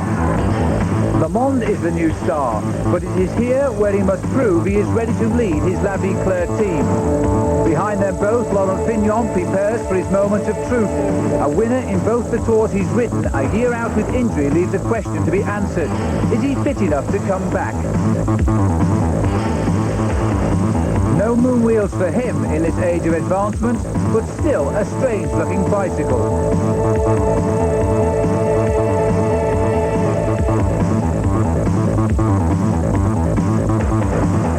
At the finish, LeMond clocks the best time so far, despite a bike change after a puncture. Dublin Stephen Roach averaging 31 miles an hour, an incredible speed. He is a man who could win the whole thing. And still chasing everyone, Laurent Fignon seems to be having trouble finding his rhythm. At the halfway point, he's lost 2 minutes to Hinault and slightly less to Greg LeMond. And at the finish, Bernard Hinault gives his answer, with a ride that will send chills through his rivals. Last year's winner, who openly said that this year he would ride for Greg LeMond, hits the American with a body blow and sets the best time of the day. What price now for an American winner? Still to finish, the yellow jersey of Jürgen Pedersen. He will be sixth and keep his lead for a while longer. Roach, third last year, is back in the fight again, with third this time on the day. Now the Tour's declared its true challengers. Even while Roach was finishing, the confident Bernard Hinault took time out for a shave before he met the press. Hinault knew that his main rival this day, Laurent Fignon, had experienced the blackest moment of his Tour career. The time trial, once his strongest event, had revealed his weaknesses after a year away from the sport. Fignon wanted right now to be alone. 2 minutes ahead of Hinault this morning, 2 minutes behind now. Even for Fignon, that was just too much.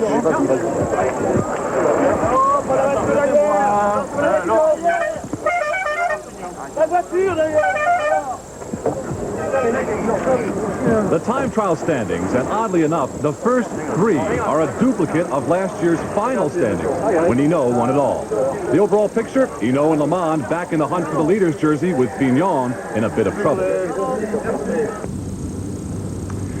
It's 8 o'clock this Sunday evening in France, and the riders have now retired for the evening after their 114-mile road race, which did not appreciably change the standings that we just showed you. What's important to remember here, though, is that now the cyclists will enter the Pyrenees Mountains. And it was in the Pyrenees last year where that great drama unfolded involving Greg LeMond, the American, the Frenchman Bernard Hinault, and the Irishman Stephen Roche, with Hinault ultimately going on to win the Tour de France. And we'll bring you those exciting Pyrenean races next Sunday on CBS Sports Sunday. The next week, it's the Alpine stages. The most exciting racing of the Tour de France is yet to come. For now, I'm John Tesh reporting from France. Well, John and Phil got a day off tomorrow, perhaps for a little taste of the grape. It's Bastille Day, France's celebration of independence. But they'll see plenty of action in the Pyrenees Mountains before they file their next report on CBS Sports Sunday 1 week from today. In baseball today, the Mets shut out Atlanta 2-0. Best record in baseball going into the All-Star break. In the U.S. Women's Open Golf Championship, a playoff tomorrow. Jane Geddes and Sally Little will be there. They're in the clubhouse at 1 under par. And two other golfers might tie them up and be there as well. 1 week from today, Gil Clancy and I will be back in Nevada.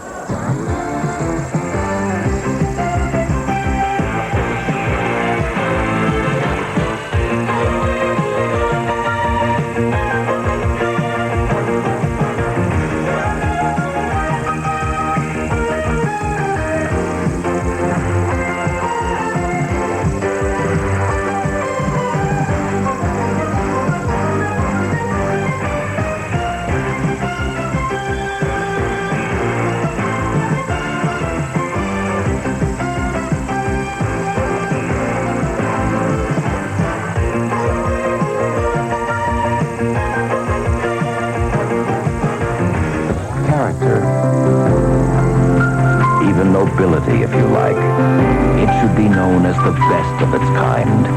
A light beer should be as great as its namesake. That's why there's Bud Light. light beer with the first name and taste. Everything else is just a light. This year, the look of dismay from the American who thought this would be his year. Last year, a battered but victorious Bernard Hinault, whose teammate LeMond waited to help him in the Pyrenees.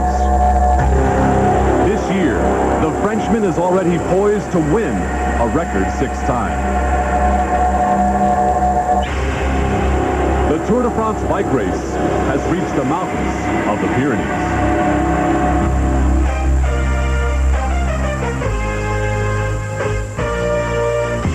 This is the time, this is the place, and these are the men who will try to tame cycling's great race in the Pyrenees Mountains.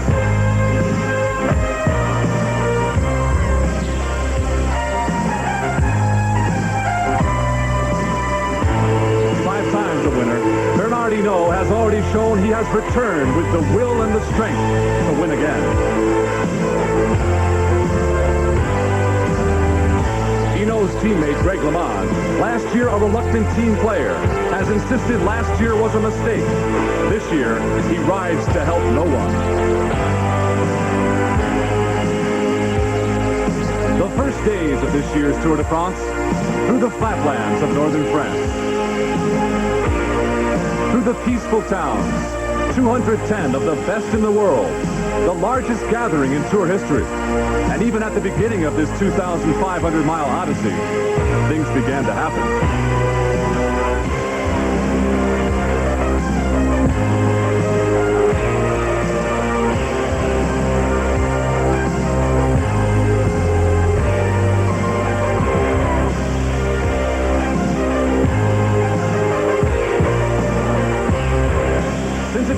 July 4th, those strong enough have continued relentlessly. But now, this is the time, this is the place. These are the men who have come to win the Tour de France. And a wily Frenchman and an eager American are set for a showdown while on their way to the Pyrenees Mountains.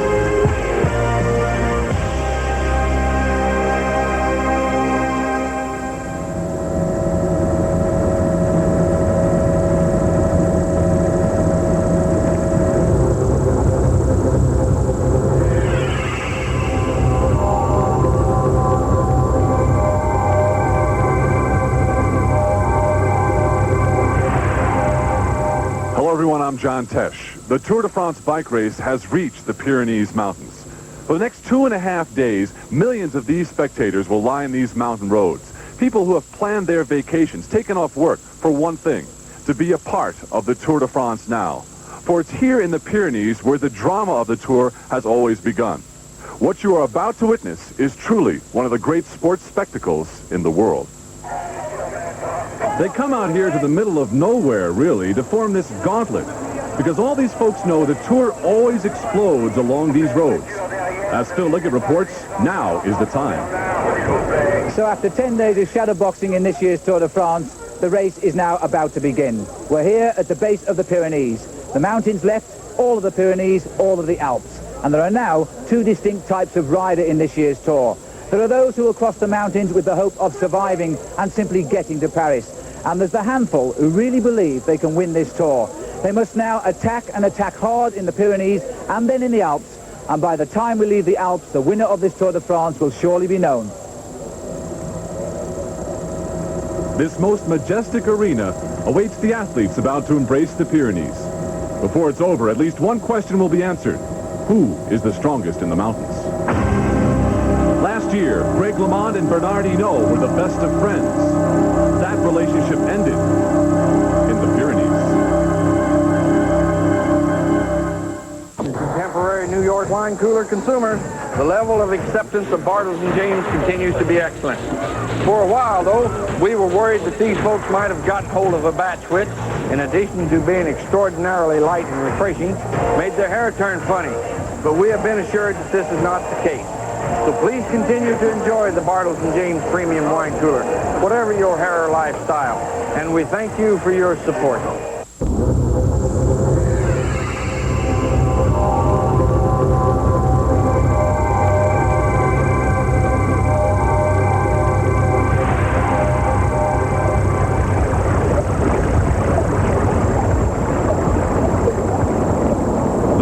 Swiss mountains in the summertime. These beautiful, tranquil peaks guard well the peaceful valleys below.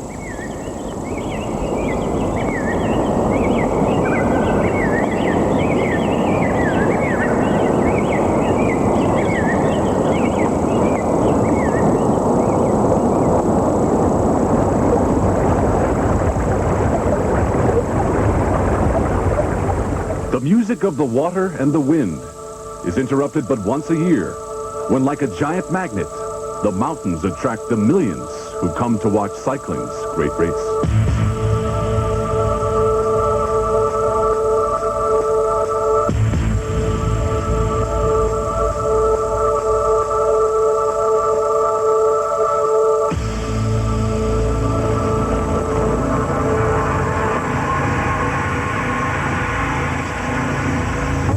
After almost 1,200 miles, the challenges in the Tour de France are clear. Bernard Hinault, the great Frenchman who's trying to become the first man to win 6 times. And Greg LeMond, friend or foe of Hinault, and desperate to become the first American winner of the world's greatest race. And out to beat them both is Laurent Fignon, twice a winner, but out last year with injury, and now he's back to prove a point. After 12 days, the Tour de France has arrived to face the highest roads in the Pyrenees, and the mountains which form a natural barrier between France and Spain are ready to reshape the Tour. The route on this 12th stage leaves Bayonne at sea level to open with the climb of the 3,700 feet Col de Berdin-Curicetta, which is as hard to say as to climb. After 2 smaller climbs, the riders move on to the Col de Marie Blanche at 3,300 feet, not so high but steeper. Finally, the descent is made from the Pyrenees this day to Po after a leg-breaking 135 miles on this, the first real test in this Tour. Like a piece of discarded string, the Berdin-Curicetta is a worthy adversary for the Angels of the Mountains. And on this first challenge, the climbers, led by Hinault, set a pace few will follow.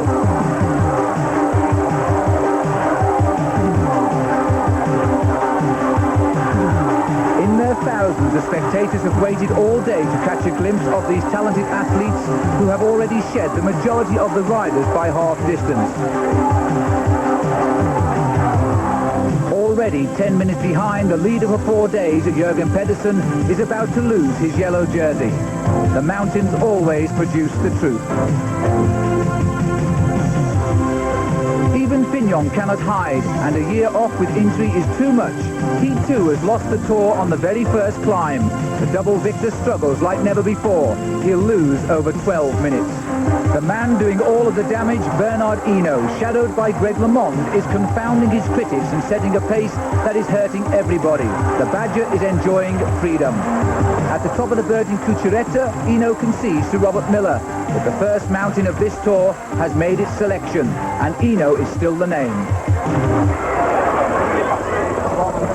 Behind the leaders are the stories of riders who struggle not to win, but only to finish.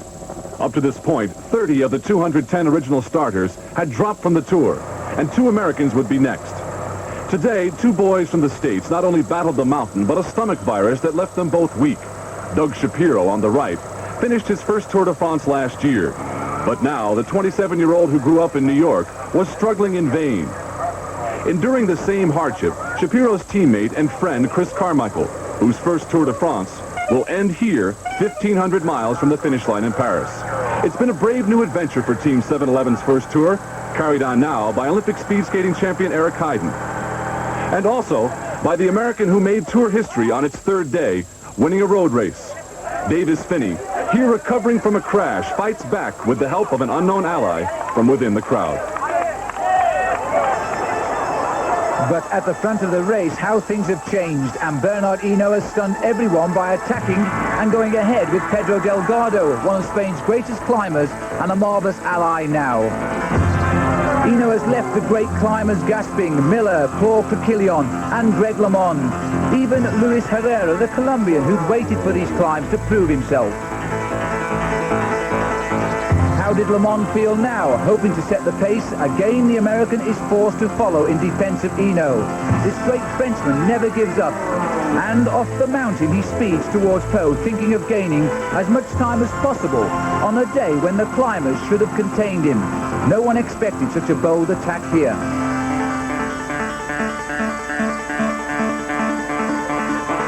LeMond knows now that his friend at the dinner table is a rival on the road.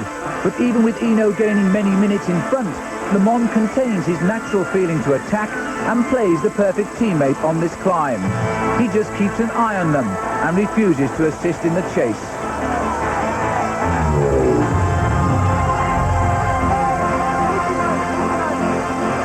The French-Spanish tandem have made an alliance. Hinault has told Delgado that he prefers to make the pace, and for Delgado to keep out of his way. This is a man trying to win the Tour, and LeMond doesn't enter in his thoughts. The American wants advice. No one could have expected Hinault would take a 5 minutes lead. These time gaps went out 20 years ago, when the Tour was won by hours, not minutes. Taking on water, LeMond has been pushed away from contender to that of a helper. Fully 2 minutes ahead. 2 men, one from Spain, one from France. Joined by one common goal. Delgado and Hinault are stealing the day's race, and Hinault moves closer to the yellow jersey every second. Bud Light. If you just ask for a light beer, you never know what you'll get. Give me a light. Bud Light. Hey, thanks. So if you want the less filling light beer with the first name and taste, don't just ask for a light beer. I can have a light? Bud Light. Bud Light. Because everything else is just a light. The eternal snows of the Pyrenees. These are the peaks that have for decades tested the true champions in the Tour de France. Bernard Hinault nursed along in his bout with an eye infection, which has done nothing today to slow his murderous attack. Greg LeMond, when his teammate Hinault left the pack, he left us all with a question. Has Greg LeMond's unwillingness to take risks today made him just another member of the pack? And what of Fignon? The two-time champion suffering on the climbs has virtually taken him out of the day's race.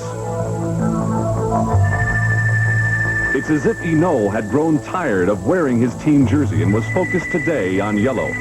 His lust for the jersey ultimately launched him out of the pack. Why did LeMond not follow Hinault's early move? Did he really think the Frenchman had taken a bad risk? And would Greg's decision here end any chance he had of becoming the first American to lead the Tour de France? At the summit of the highest climb, and the crowd barely notices Delgado, for his partner today is Bernard Hinault, who races to the chants of his name. Delgado offers Hinault a drink. It's the only bit of help he has refused all day. The partnership has been a profitable one for both men, and with the Frenchman's overall time standing, if they continue their 4-minute advantage, Hinault will be in yellow. Since 1903, the Tour de France has shaped people's lives. Pedro Delgado poses no threat to Hinault. He's already 8 minutes behind him on overall time. Riding like the wind, Hinault is producing an attack never seen since the halcyon days of Eddy Merckx, the legendary Belgian who made a habit of achieving the impossible. LeMond checks the route. The favourite going into the Tour is now way behind, but Hinault rides on the same team. Who is the real leader? Remember the scene last year when manager Cockley stopped LeMond from attacking because Hinault was behind? What's Cockley saying now with the roles reversed?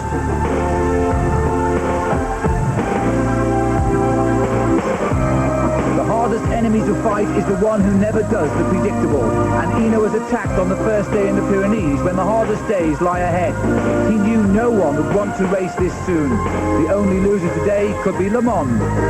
This year LeMond has a new teammate. He speaks the same language.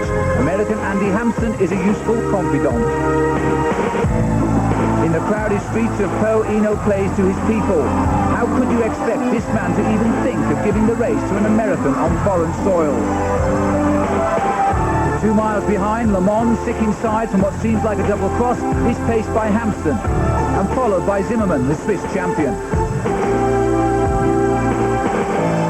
On on this extraordinary day, Hinault is literally miles ahead, pulled by the magnet of success. And as Miller and Herrera struggle on the final small climb, they must wonder what is left for them in this race now. But LeMond can wait no longer, and with the show of aggression the French say he doesn't have, the American, driven by anger, fights back. At the finish, and watch Hinault in second place, who makes it obvious that he's giving Delgado the win. A personal thank you for the man who has helped Hinault into the yellow jersey. Delgado's breakaway now seen as brilliant, and Hinault's decision to join him even more so. Bernard Hinault had rolled the dice, and the risk had paid off. The decision not to join him was a costly one for the American. Greg LeMond, riding with Colombian Luis Herrera, waited too long to lift his tempo. And through the streets of Pau, LeMond's dreams of a Tour victory continue to evaporate. This is a man very familiar, very comfortable with the yellow jersey. Hinault has said he will retire after this year's race. His charge now is to hang on to the jersey through the rest of the Pyrenees and then the Alps.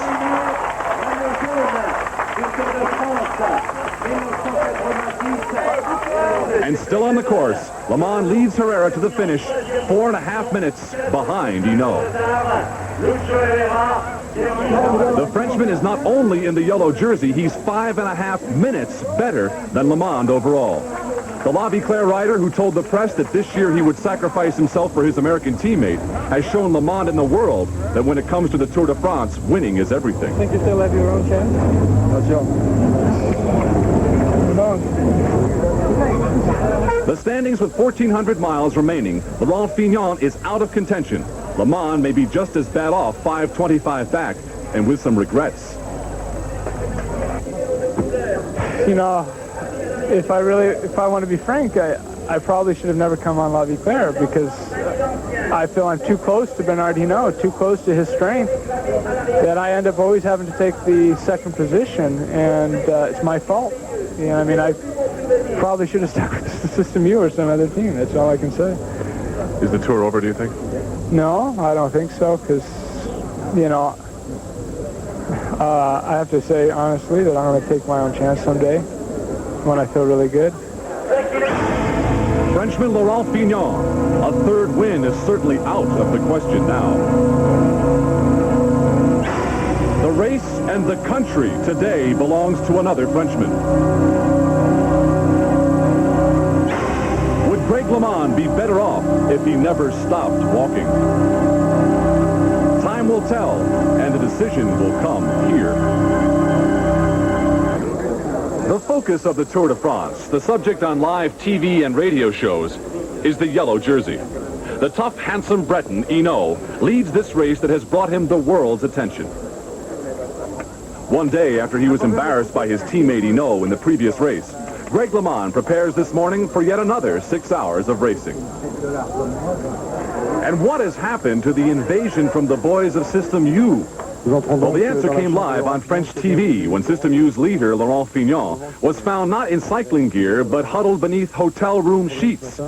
Fignon, 12 minutes behind overall, and diagnosed with a fever, has dropped out. The La Viclaire team, more powerful than ever, with Bernard Hinault first overall, Greg LeMond second. Two men with the ability to win, an interesting situation for the team's coach. It's going now be a hard race for 10 days until Paris, and I'm glad to have two guys in front. I don't know who will be the winner in Paris, but one of them I'm sure will be the winner. I told Greg last night, I think you're strong. You know you're strong. When everyone else is hurt, and I think you better go for it, because when you have the chance, don't wait, you know. If you want to win the Tour, don't wait for it, go for it. I think Greg let Hinault take the initiative in the team. Was that a mistake? Well, if he wants to win, he's going to have to pull back 4.5 minutes now. It's going to be difficult. You think the possibility of a Tour win is gone now for Greg LeMond? Not at all. Why so? Because I think he's the strongest rider in the race. A lot of early morning talk as this war of attrition makes ready to leave the city of Pau, where among other historic happenings, Béarnaise sauce was invented. Of the 2,525 miles of the Tour de France, today's 116-mile climb through the Pyrenees will be one of the toughest. It begins gently, no climbing for the first 45 miles, but then the trip up the Col de Tourmalet, a name which originally meant bad detour. The road could only be accessed by foot until the 17th century. Over the top, straight down, and then the concern is gravity. Back upstairs and the Col de Aspin. Back down again on the tortuous seesaw, and then up the Col de Parasord, about 5 miles from the Spanish border. That's 106 miles gone. But finally, one more of the Tour's highest category climbs to the ski station of Super-Bagnères. So the ride out of Pau, the largest city of the Pyrenees area, which first hosted the Tour de France back in 1930.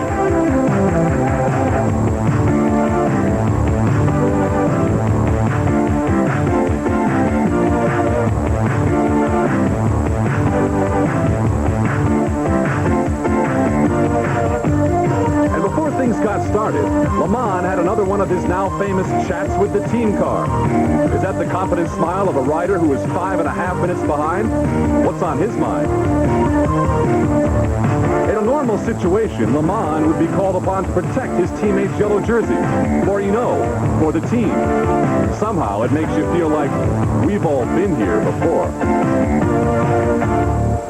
A castle stands sentinel in the Pyrenees, hiding the secrets of the past. But what of the future? The day opens with a surprise. There's always the adventurers, and Dominique Hinault, after only a mile, goes off on a lonely ride.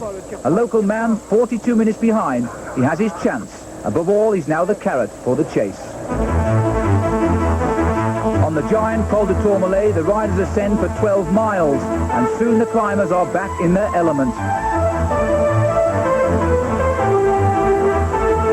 Hinault has gained over 8 minutes, but with being 42 down, he's no threat. Hinault is now in yellow as again the climbers set the tempo. And LeMond is in no doubt he wants to win the Tour, but he has to think of a way to recover 5.5 minutes from his friend and rival. All of France, it seems, awaits the answer. A year ago, Hinault was a teammate of Hinault and LeMond, but now he's in the Spanish team and near to Spain's borders. He has the distinction of being the first man across the highest road in the Pyrenees. The newspapers, by the way, are not to read. They go up under the jersey to keep the chest warm on the way down. With a face that shows the pain, Hinault has not succumbed to the climbers, but instead unnerves them all by riding in the front.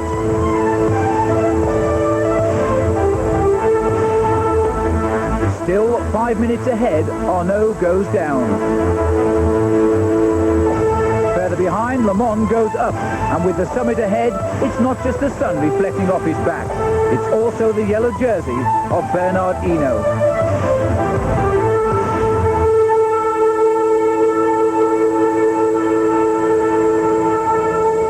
So this pack of team leaders heads up the Tourmalet, with one team soon to face some important decisions.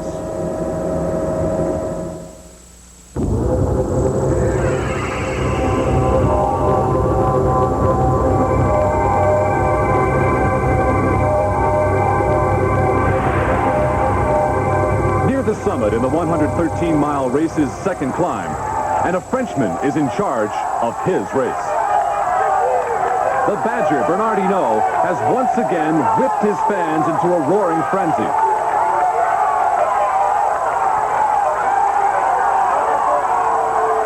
Here in this race that destroys mere mortals, Hinault is displaying his superhuman strength.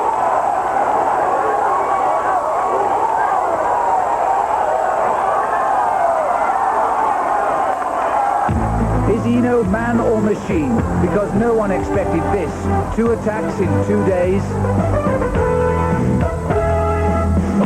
Certainly not LeMond, who was seeing his race dissolve before his eyes. LeMond now clings to the hope that a Colombian can pull him back into the race. Still ahead are 2 major mountain passes. Is Hinault really a Superman or a fool? In just 8 hours, this marvelously aggressive athlete has done more damage than in the previous 10 days. But at what cost to his own body? The Tour makes men, but it can also destroy them. Yet Hinault's won 5 times before. He knows the tricks the mountains can play. So is it strategy or vanity that makes the Tour leader with a 5-minute advantage go out for more?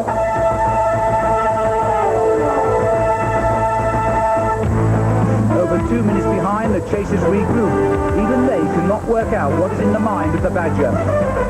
Robert Miller and Greg LeMond keep tempo side by side, each knowing that sooner or later, one of them must attack and go after the man who doesn't know how to be second best.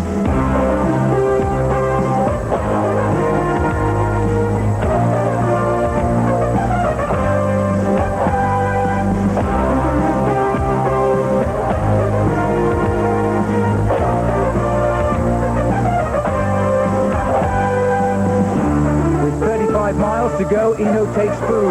There's still the terrible climb to the finish, but everybody, friend or foe, can only admire this demonstration by a rider who has learned to endure pain as well as the glory. Win or lose, he alone is responsible for tearing the Tour de France apart.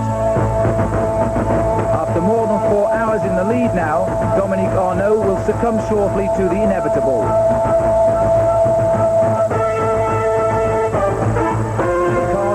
Indicate the approach of the Badger, who will soon be back in his rightful place.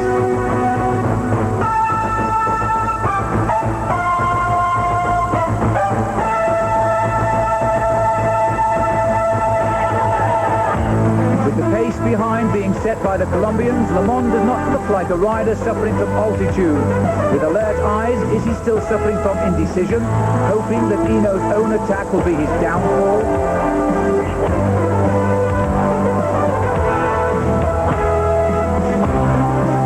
Climb, Hinault is set to pounce, and after leading for over 4 hours, Hinault will soon slip back from the lead and into anonymity.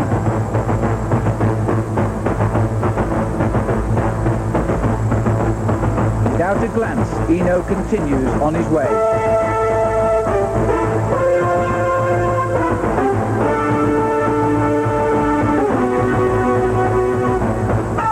The pursuit behind is at 60 miles an hour.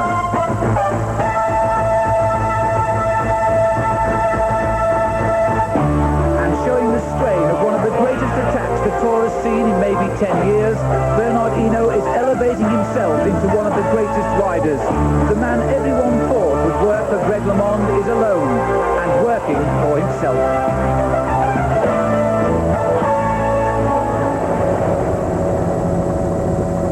The ski station at Super Bagnères, the finish line for those who will make it on bicycles and those who will not.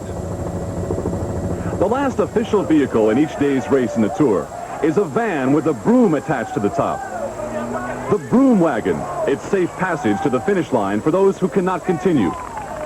Every day, struggling riders try to escape the broom wagon, and their fans put together this bizarre relay to deny the ghoul on 4 wheels its wounded prey.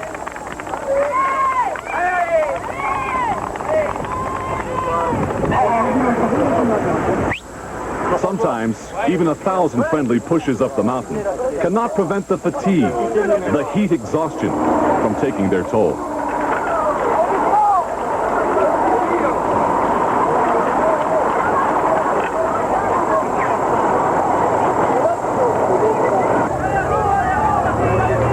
Possibly climb in the mountains for more than 6 hours, knowing that even if you finish, you're still 1,300 miles from Paris.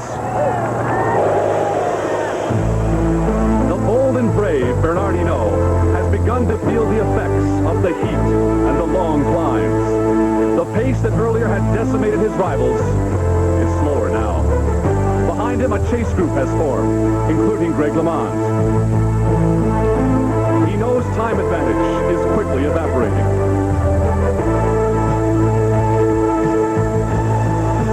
They ride eagerly in search of the yellow jersey, and the man who had seemed unstoppable is for Greg LeMond and his group, at least now, reachable.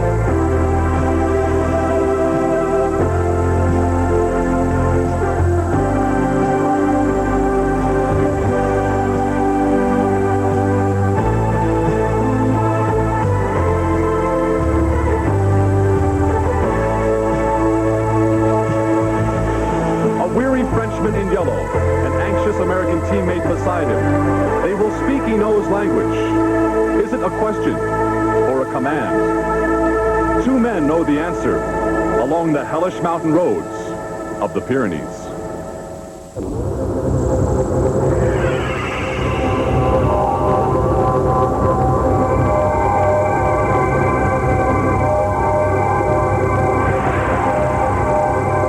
Final climb to the ski station at Super Bagnères.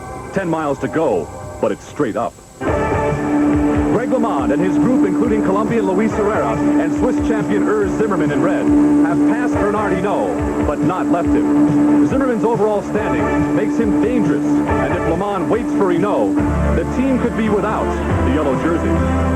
It's clear that Hinault has encouraged the American to leave him and continue the race with the others. Hinault's pace has grown dangerously slower, and he has been passed by yet another group, including another of his teammates, American Andy Hampsten. It's now LeMond with the responsibility of controlling the race off the front. Andy Hampsten, number 5, tries to stay with England's Robert Miller. Like Zimmermann, Miller is a threat to La Leclerc's yellow jersey, and if Hampsten can't slow him down, he must at least stay with him. Like a quarterback with no one to hear his signals, Hinault can only fight his fatigue and wonder how far he is behind all the action. Hampsten and Miller join LeMond's group at the front, and now watch for Hampsten on the left. All at once, another American is in charge of this race.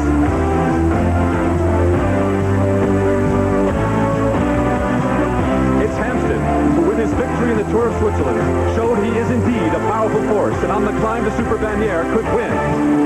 A bit of indecision in LeMond's group, and Herrera begins to falter.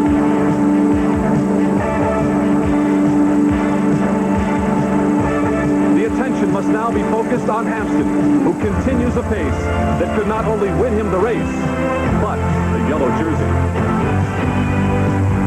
Finally, LeMond makes a move. Looks back for challengers, and there is none.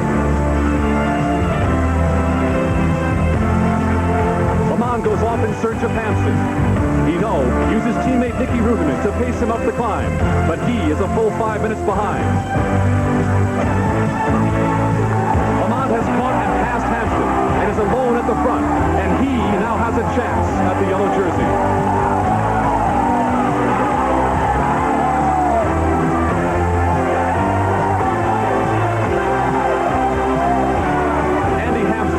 To hang on.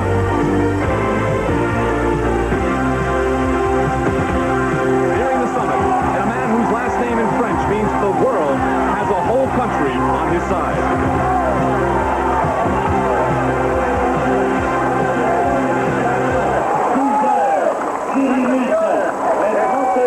Greg LeMond, he has won his first road race in the Tour de France. The first time an American has won a mountain road race. But the clock is still ticking.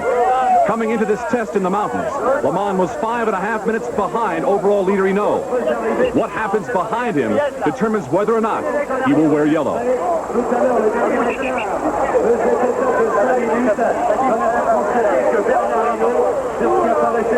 And so still on the mountain, Bernard Hinault fights to keep his jersey.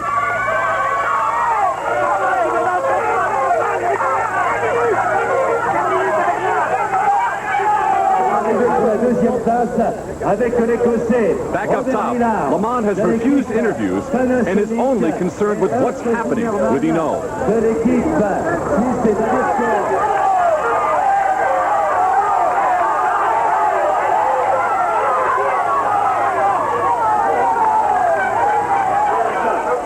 LeMond on the podium for today's win, and it's one he certainly earned. Hinault would go on to finish 4.5 minutes behind Greg, but he had saved his yellow treasure. Greg LeMond had come within 40 seconds of winning the jersey.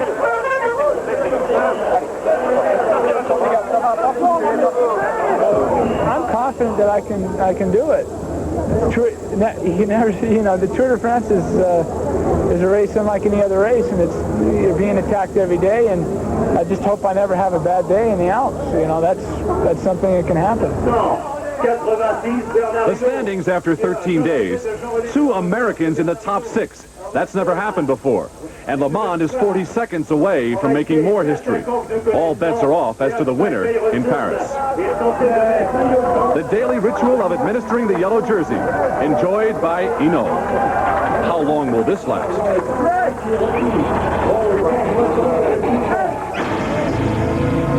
We'll be back with today's dramatic battle in left Paris 13 days ago. 58 riders have been forced to quit the Tour de France bike race. And earlier today, the 152 remaining riders left the town of Gap on their way to the ski resort at Serre Chevalier, their first full day in the Alps.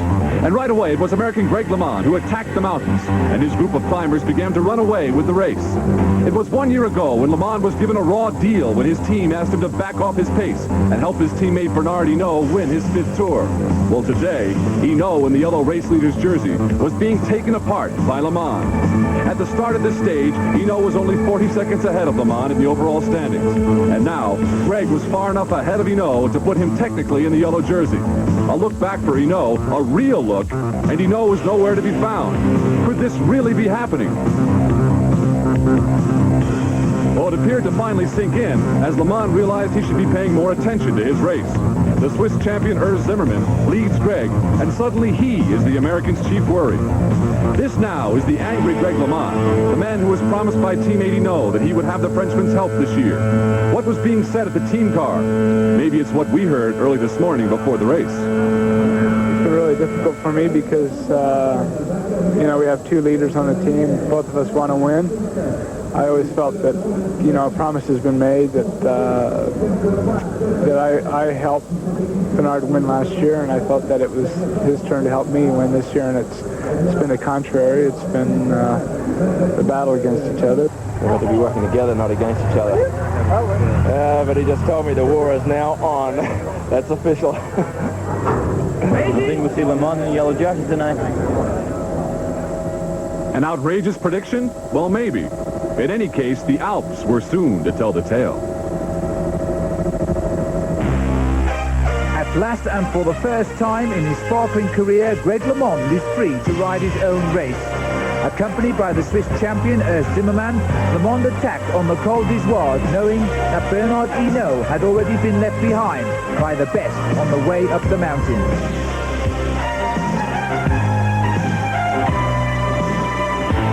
Finally, everything Greg LeMond has promised is coming through. The American who made Europe smile when he said he could win the Tour de France now has the last lap.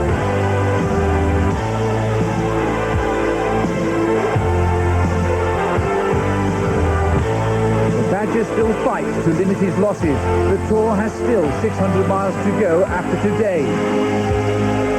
Hinault knew, though, someday the rider he trained, coached and encouraged would one day become a man who could inherit all the glories that the Tour de France creates.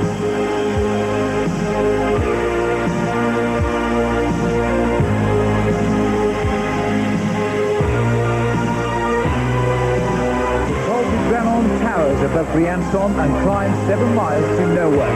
But Greg LeMond will soon remember this lump of granite as the place where he became the first American to lead the Tour de France. The crowd knows history is again in the making.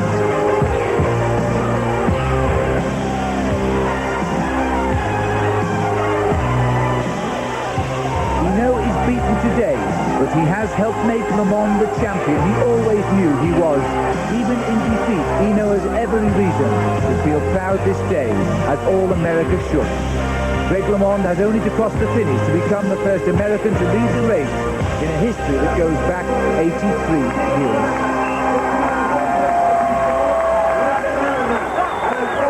At the summit, LeMond was the 3rd man to reach the ski station at Serre Chevalier. But of course it didn't matter. His finish was better than 3 minutes faster than Hinault. The climbing had taken its toll on Greg, but it was worth it. For now, he could wear a jersey bright yellow in color and become the first American to do so. And already LeMond was being overwhelmed by the press.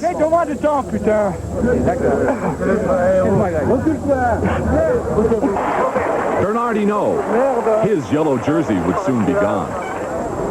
And now the historic moment. Greg LeMond in yellow. The blonde-haired, blue-eyed bike rider from Nevada was now leading the greatest bike race on earth.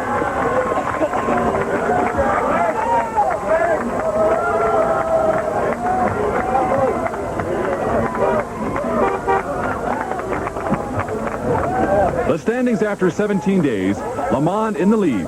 The man in the middle, Zimmerman.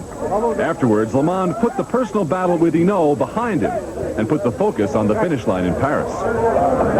I think that Bernard realizes maybe that he can't win it now, and I think that Bernard's the type. I mean, normally he'd really keep his word, but, you know, he's been under a lot of pressure, and I think now that I've got a clear advantage over him, I think he really will support me 100%. Back here at our base of operations this Sunday evening, the French Alps, where we feed you our program via satellite.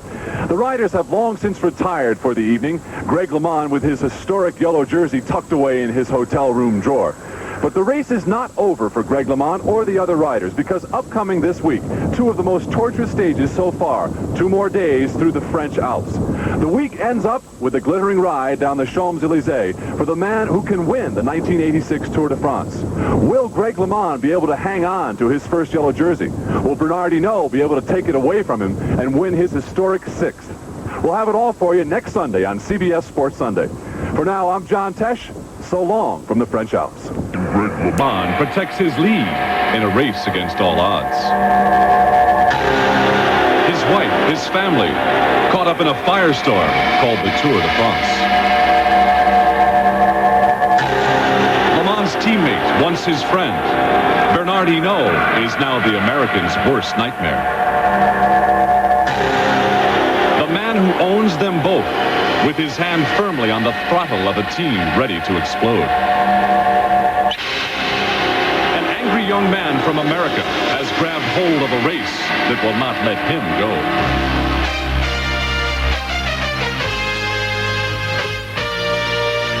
This is a race that has for 83 years brought the world's very best to meet the test of the Tour de France.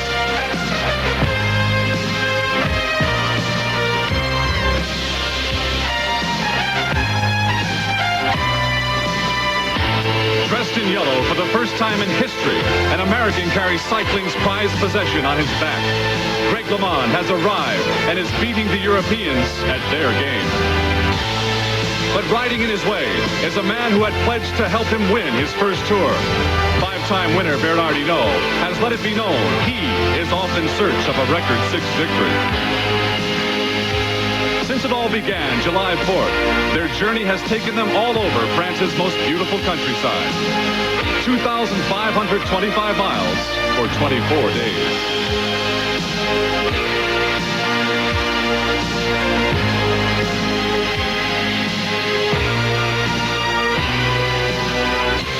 210 riders, the largest field in history, and always at the front, the two men who have shaped the race with their own private battle.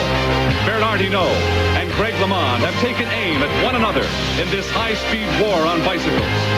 It's the Frenchman and the American who have turned this race to catch them into a tangled mess of bodies and bikes.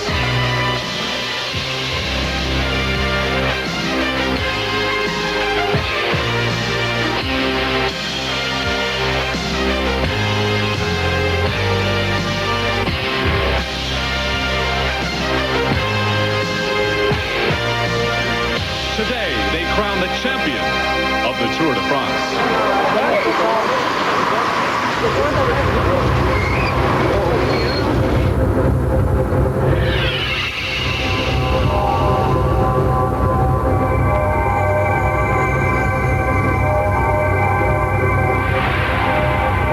Hello, everyone. I'm John Tesh, along with Phil Liggett, and welcome to the Tour de France bike race. In a little while, this great race will make its finish right here along Europe's most glamorous avenue, the Champs-Élysées. And Phil, it began 23 days ago, and through it all, it really has been a battle between the Frenchman and the American, Hinault and LeMond. John, it most certainly has. If you can remember, over 3 weeks ago, 210 riders, a record field, set out. Today, almost 40% of those riders have given up. but all the time the two principal players have been Greg LeMond and Bernard Hinault. And if you can cast your mind back a year ago, that was where the rivalry and the battle really began, in the mountains of France 12 months back. And this has been one of the greatest Tour de France's because of two of the world's greatest cyclists. And one of them lives in Quessoy, France, in the heart of Brittany. Home for Bernard Hinault and his family. That is when Papa isn't off winning the world's most prestigious bike race. Just like that. Kortrijk, Belgium. Home for American Greg LeMond and his family, who have moved from Nevada so LeMond can train and race in Europe with the best. These are two men as different as red and white. Hinault relaxes in his wine cellar, firmly ensconced in the land of his ancestors. LeMond makes his life as an expatriate American, longing to return his family to the shores of America, but committed to a European sport that insists he raise his family here in Europe. The face of the Badger. It was a name given to Hinault years ago for his tenacity. Beware, American. The Badger is quiet only at home. The two family men soon faced their reality when the Tour set off from the Paris suburbs on July the 4th. A record entry of 210 riders made their way due north towards the coastline of Calais and the nearest point to England. And even on these opening flat stages, Hinault was never content to watch. He always felt the urge to attack. There were two reasons. The route was heading towards his home in Brittany, and he wanted to tire the specialist climbers over the roads they hated the most. Greg LeMond knew he had to stay close to his friend, or was it a rival, right from the start? And at this early stage, LeMond wasn't sure of Hinault's intention. The opening week of the 2,500 miles race followed the northern coastline through Normandy, where Americans have come before on less happy occasion. Then the route plunged south through the vineyards. Unable to conceal it any longer, Hinault was receiving treatment for an eye infection caused by the dust of the countryside. Would it hinder his performance? His rivals would soon know. LeMond was also ill with diarrhea, and he'd need to be in top condition if he was to conquer the mountains that were coming closer with every pedal turn. And as the race went on through the vineyards and Bayonne, the Pyrenees were in sight. The race was about to begin. And Hinault, in company with Spain's Pedro Delgado, entered the Pyrenees with the intention of breaking everyone's spirit. On the road to Pau, he led by 3 miles. On this first day in the mountains, LeMond was already confused like everyone else, but he didn't know what Hinault was planning. In Pau, Hinault was the leader by a massive 5.5 minutes. Was the race already over? LeMond's face distraught. This attack by Hinault had not been expected. Was Hinault a teammate or a rival? But the very next day, LeMond took back 4 of the 5 minutes. The impossible achieved. After the Pyrenees, the race moved on towards the Alps and the next battleground between two men who both wanted to win the race. Both appeared equal. But on the very first day, exactly a week ago, Greg LeMond vented his fury on a man who has forced him to prove he is the best. LeMond was drawn by the thought of a yellow jersey. And suffering visibly, the Badger was being forced back into his corner. At last, history was made. After 83 years of the Tour de France, an American is dressed in yellow. And LeMond had recovered 8 minutes in less than a week from Hinault to do it.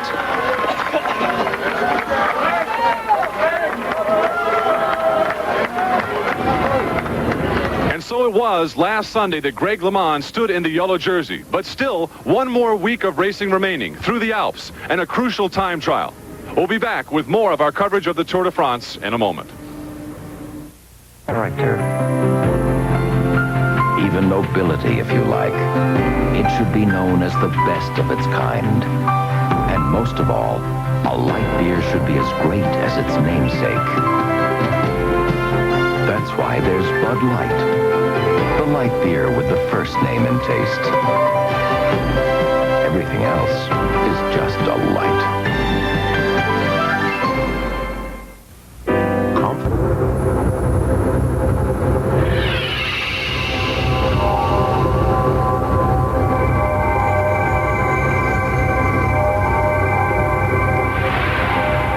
Bernard Hinault in the sunglasses, Greg LeMond behind him, and on the left, the boss.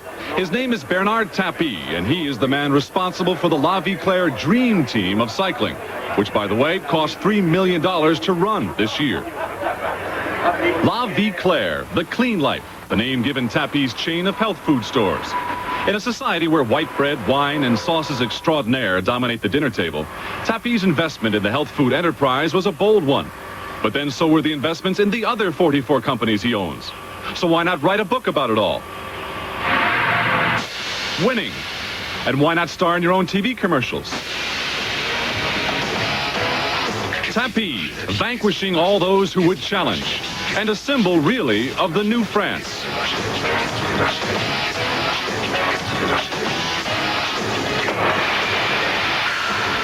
Mais qu'est-ce qui vous fait marcher?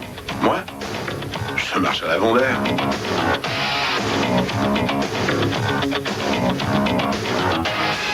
Alcaline Vendère, plus 40% de durée.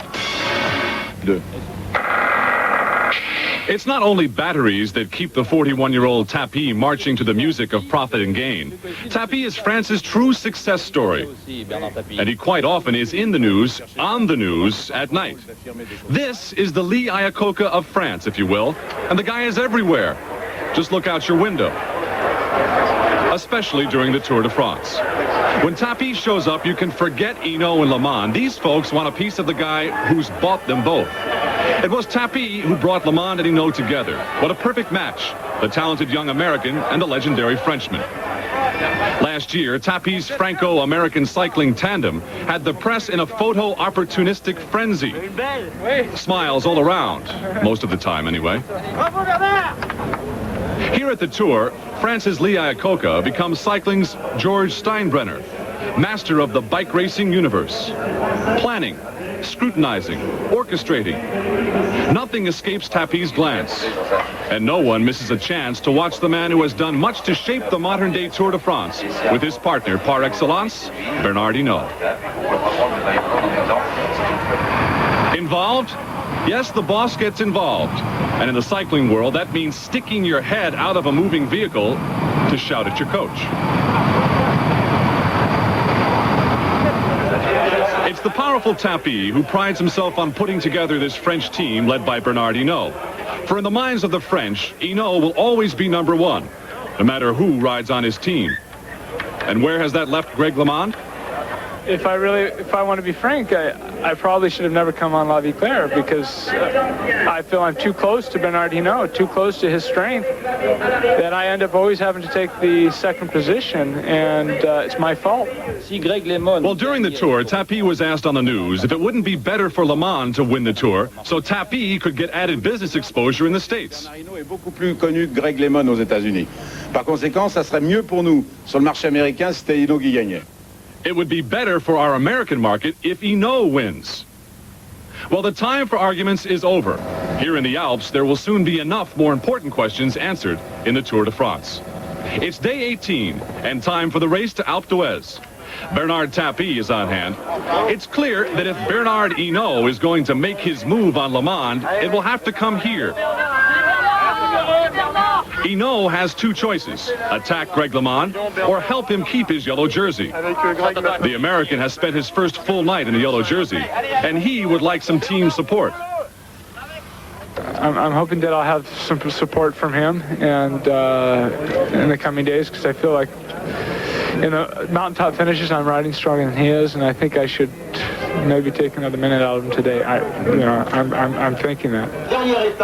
Actually, the man in second place to LeMond in the overall standings is Switzerland's Urs Zimmermann. Zimmermann is 2.5 minutes behind Greg, and Hinault is another 20 seconds back. Another of the top riders is Spain's Pedro Delgado, but the pace of the favorites has put him fully 8 minutes behind. Check-in time for this crucial trip into the Alps, and for the first time ever, the man to beat is an American. After the opening day in the Alps, LeMond has the yellow jersey. But it's now Urs Zimmermann who is second and Hinault back in third. Day 2 in the Alps is the most unkind of all, with 3 of the highest passes. The Col de Galibier at 8,600 feet, the highest road in France. Then the road snakes its way up the Col de la Croix de Fer, another brute at 6,800 feet. And after only a brief rest before the final twisting agony of Alpe d'Huez, a mere 5,800 feet. But on the glaciers here, you can ski all summer.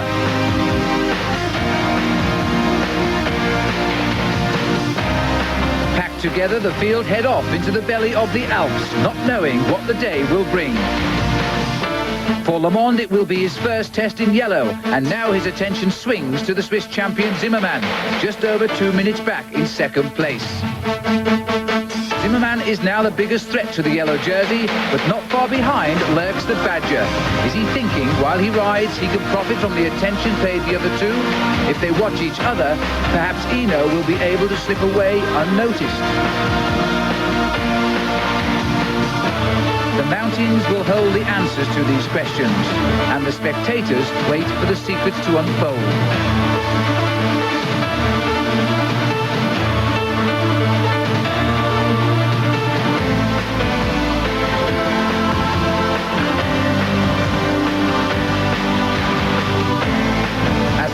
Gets thinner and the roads go higher, Hinault is still a force, and with typical panache, he teases LeMond to take the lead.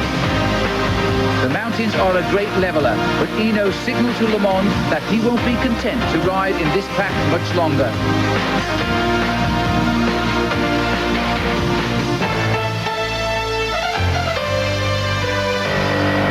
Bernard Hinault is like a time bomb ticking. The man who has won this race 5 times, the only question now is when is he set to go off? Spent an hour here in New York City and have found it to be a truly friendly place. Hey, buddy, why don't you watch where you're going? Look where my truck is. Where else could you be for such a little while and still have people already think of you as a buddy? Well, that just proves that warm human feelings are the same everywhere, including the appreciation of true quality in a wine cooler. We'll keep you posted on how the Bartles and James sales are going, and thank you once more for your support.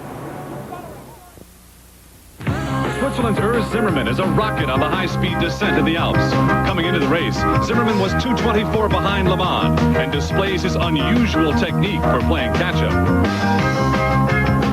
The climbers have now become daredevils, and the pace of the race has been dictated by how much risk one is willing to take. Strung out over miles, the pack of 143 takes on the look of a giant pinball machine run wild.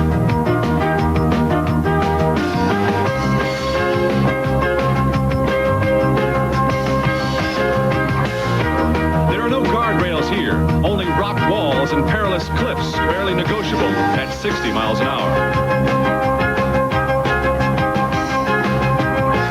Off the front of it all, Bernard Hinault. Zimmermann in front of him, and manning the lead position, the yellow jersey, Greg LeMond, whose lust for greater speed has ensured him his position as the race leader.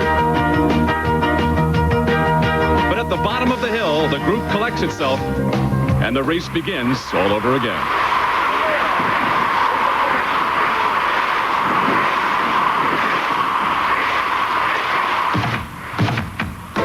And while Greg LeMond rides close to Urs Zimmermann, the bomb explodes, and Bernard Hinault launches into the attack.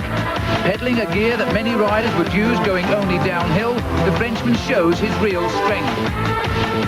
It's left to Zimmermann to chase, but will LeMond help? And with the rhythm of a metronome, Hinault pushes home an attack he's clearly planned all day.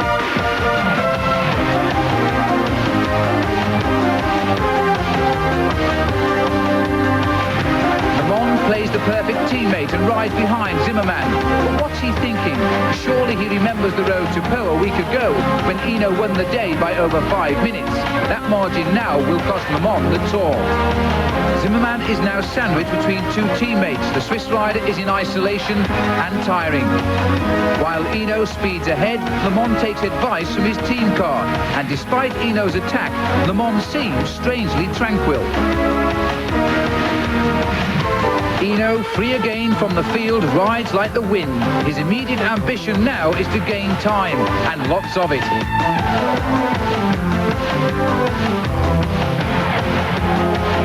And with the ski station of Alpe d'Huez on the snow line, who says he won't? Zimmerman is now too tired, and Hinault's gained enough time to take second place. His next target will be the yellow jersey of Greg LeMond. And do you think Greg doesn't know that?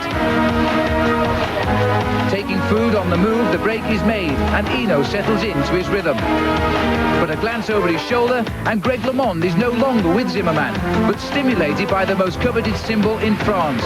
He joins Hinault on the attack, helped by his Canadian friend Steve Bauer.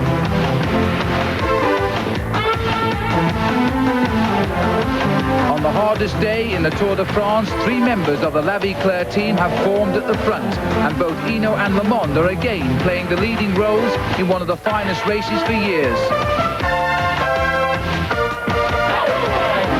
The route continues to wind its way over the Alpine peaks.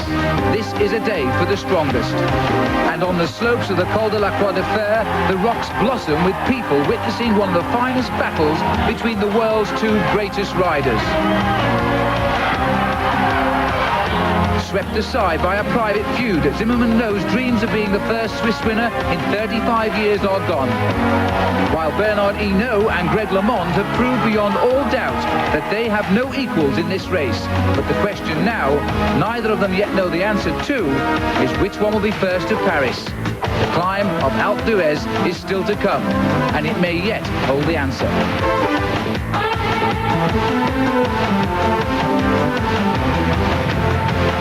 With a 4-minute gap already open today, these 2 men no longer have any other competition except each other.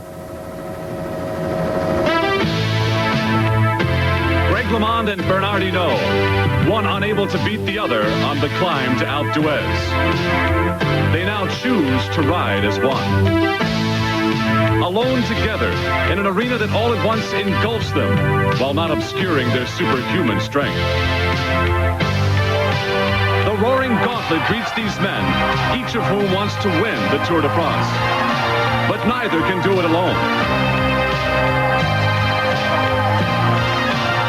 It was 1 year ago when LeMond helped Hinault win his 5th Tour. And later, LeMond, who burst into tears after realizing his unselfish act, cost him a chance at winning the Tour de France. And it was a bruised and broken Bernard Hinault who, after having his yellow jersey saved by the American, pledged to help him, to be his willing team ally in this year's race. Today, here in the Alps, alone together, Hinault and LeMond had a yellow jersey between them, but this time, it was Greg's. And maybe it was gratitude, maybe a newfound friendship that carried the 2 across the mountaintop finish line, arms raised after obliterating the rest of the competition. Hinault received the official stage win, but it didn't matter because LeMond retained the yellow leader's jersey. No one knew quite what to make of what had happened on the way to Alpe d'Huez. But one thing was certain, Bernard Hinault was now the one and only challenge to the yellow jersey. The standings after 18 days looked like this. Hinault 245 back. LeMond's teammate behind him, reason enough for Greg to be pleased before the next race. That was not the case. I worry about it. I tell you, I'm very paranoid. And, I tell you, I've had sleepless nights the last couple of nights. And, I'm praying that everything goes well. It's sad that I'm here. I'm winning my first Tour de France, and if I was any other rider, not an American, it wouldn't even be a question I'd win. Because there's still a question. LeMond's paranoia not unfounded. The morning headlines. Hinault declares the Tour is not over.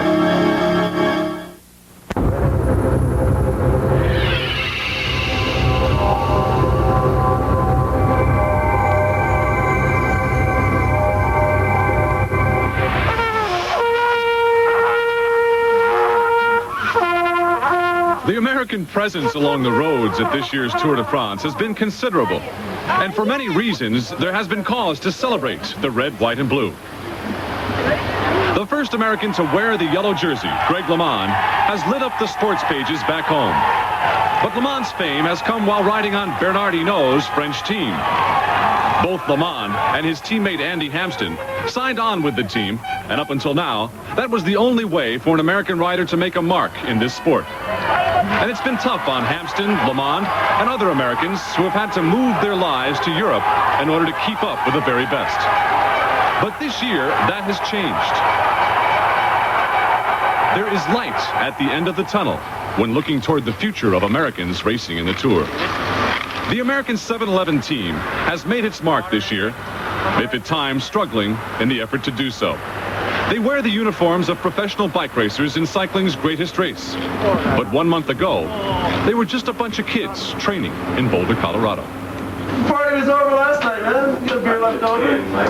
Yeah. This is not your everyday Tour de France cycling team headquarters, but whatever works. Hey, Bob, turn up the music, man. The 711 America was a bold step for the boys from the States. And even before the tour began, riders like former CBS commentator Eric Hinault knew very well what was ahead. Last year I got to work with you guys in following the tour, and I was scared after seeing the tour and knowing that we might ride it the following year. It's intimidating, you know. I mean, you hear about how hard it is and all that stuff, but we'll find out. Yeah, it's a little bit scary. To tell you the truth, I am a little scared. Playing in the Super Bowl, pitching in the World Series. Well, it's what they were training for while out here in Boulder this June. Eric Hinault, already an Olympic champion, now joined ranks for this new expedition. And Alex Steeda, the only Canadian on the team, what were in his dreams as he trained in Boulder? Did he know that 1 month later, here in France, he would be leading the world's elite out on a solo breakaway, and that his outrageous move would catch them all by surprise and make him the first North American to wear the yellow jersey? No, it was no dream. 711 was out to get noticed. But good grief, one of their men leading the Tour de France. It built a lot of confidence all around. We're going to do the best job we can to hold that jersey as long as we can. Just want to say hi to everyone in Vancouver, and hope they keep watching, because there's going to be more to come. We're cavemen, what can I say? We're bad to the bone. At least the first day. We'll see the rest of the race how it goes.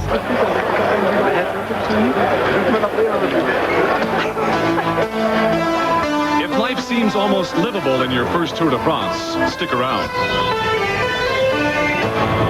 Things have a way of falling apart rather quickly. And the Americans' trouble began in the team time trial.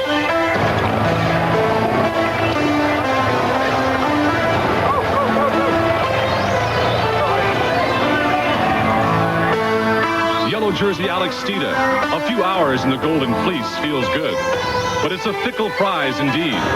Steeda lost the jersey and was almost disqualified for falling too far behind.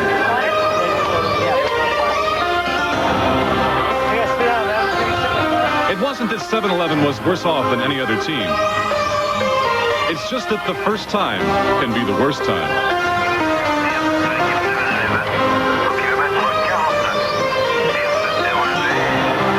When the race hit the mountains, Olympic champion Alexei Greywall spent time at the front of the pack with the leaders, while his compatriots Chris Carmichael on the left and Doug Shapiro on the right suffered on the climbs with stomach viruses and eventually had to abandon the race. Even Greywall, who had stayed near the front, had enough of the race and those around trying to record it. Greywall was trying to finish each day's ordeal with a case of bronchitis, and it finally was just too painful. Chased and haunted by the ghoulish broom wagon that threatened to scoop him up, Alexei Greywall finally gave in and gave up on finishing the Tour de France.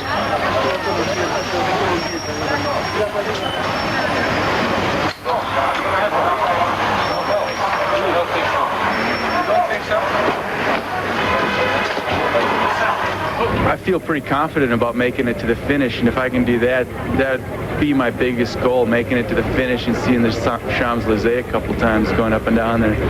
Well, you know, it's always a matter of, just 5 more kilometers, you know, or just 10 more kilometers, or just to the next speed zone. And it's always little things, little games you play, and then, it's only 50 kilometers to go. So yesterday I definitely was cracking on the second hill. I mean, I was just starting to die, and all you do is you just hope you can hang on.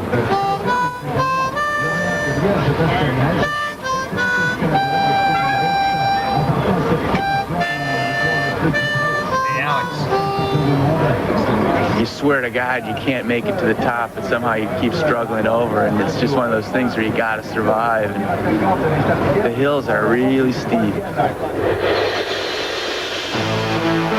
For Eric Hinault, the tour continued in the Alps at the back of the pack, but only with the help of those who refused to let the mountain beat him. Hinault was faltering badly, and like a relay team, they passed him along, one to the other.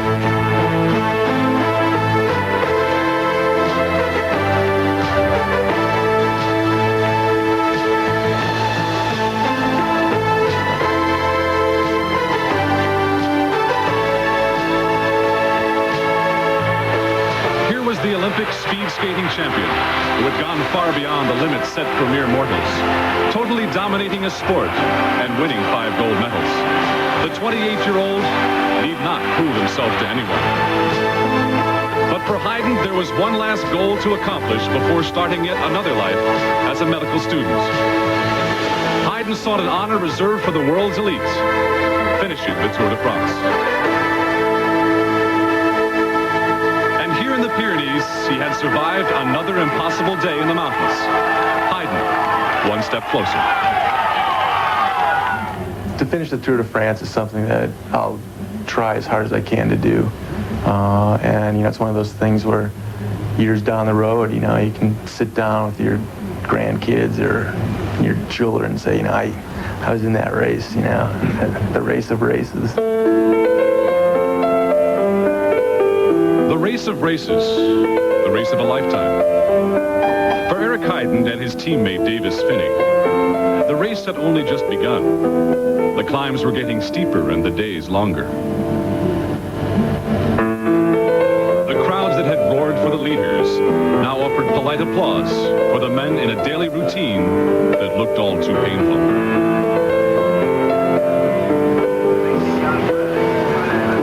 On day 15, Davis Finney crashed, severely bruising his hip and fracturing his wrist. Now it was time to quit, certainly.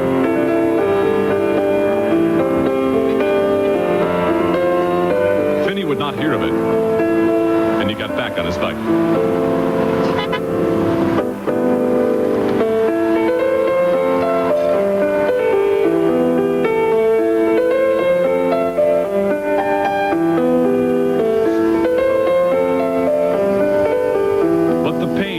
Exceeded the will to win. It was over now.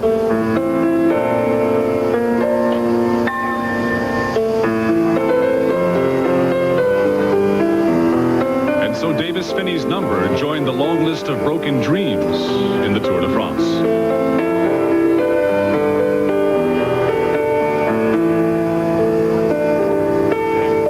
Wasn't it only 1 month ago when Boulder's Davis Finney was on top of it all? In his world back in Colorado. All right, Boulder fans, come on, join us out here in the street. Celebrate the way we do it, Boulder, especially when Davis Finney wins. Come on out, ladies and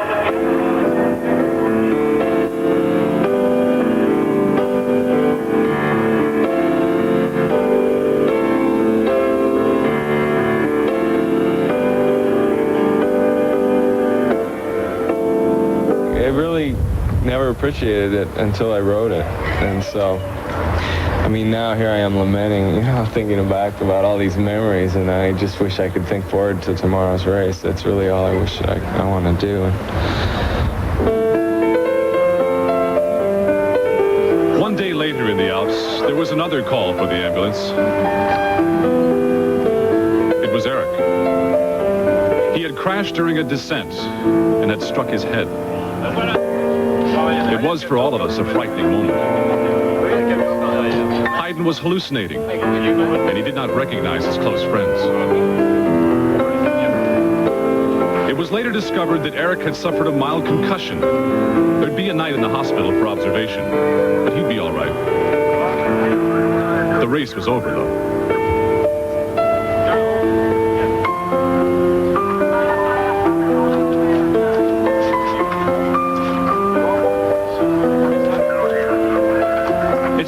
supposed to end like this. Not for Davis Finney, not for Eric Heiden. It's not supposed to slip away that quickly.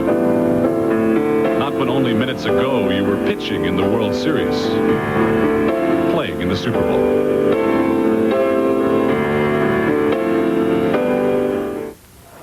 Ed's book on advertising says the consumer will remember your TV commercial better if it has a memorable visual device. Well, the message we would like you to remember is to be sure to enjoy Bartles and James on Ice this summer.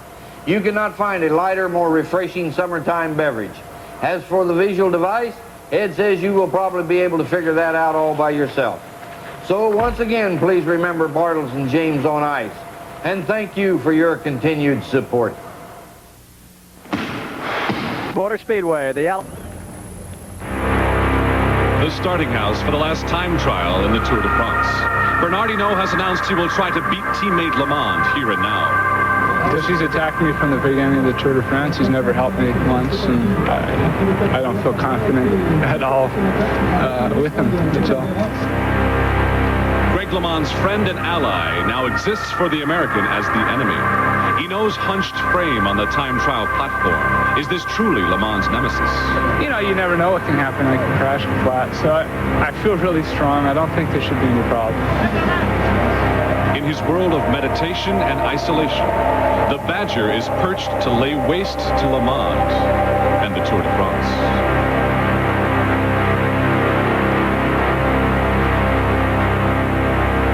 There are but 2 men left to ride the time trial. As the yellow jersey, the American will ride last. Hinault precedes him on the course.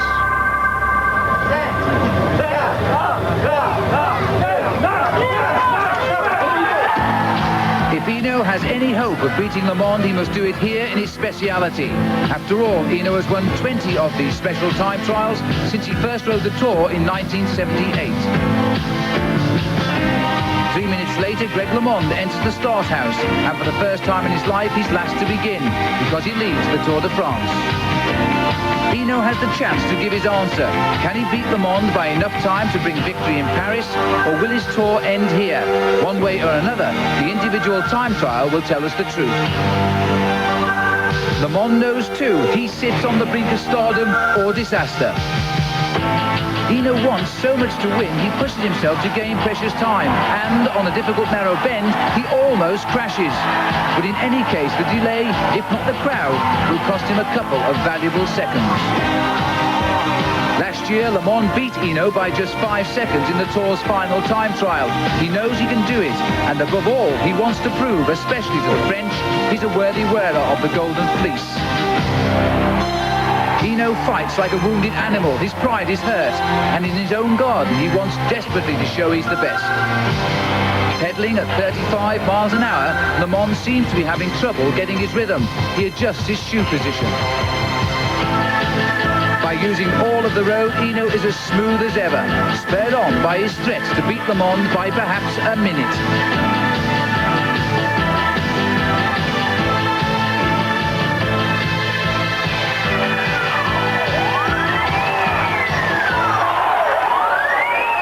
LeMond has crashed on a tight turn and is in a panic to get back on his bike. An aide from the team car runs to give him a legal push.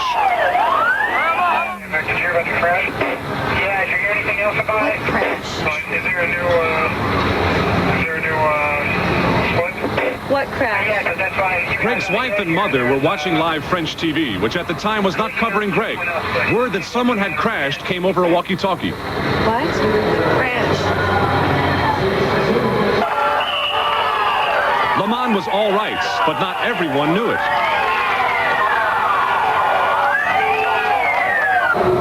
Can't be, Greg. Just can't be. Was there a crash with Greg? No! No! Can't! No! But he's all right. He's all right. What happened? Oh, what happened? What do you mean he's all right? What? Crash between kilometers 30 and 40. He's all right. But is he still riding?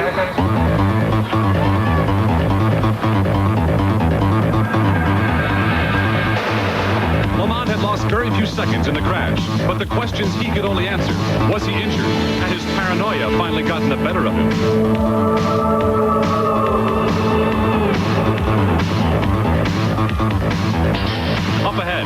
Hinault continued to pedal away, and at the halfway point, the two were roughly even.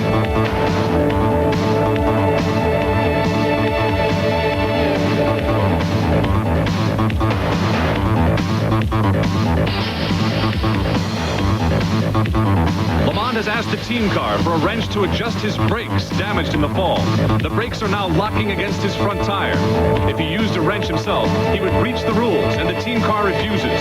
LeMond is asked to pull over and change bikes, but he continues to pedal. Hinault is closing in on the finish line, but first takes on a final climb.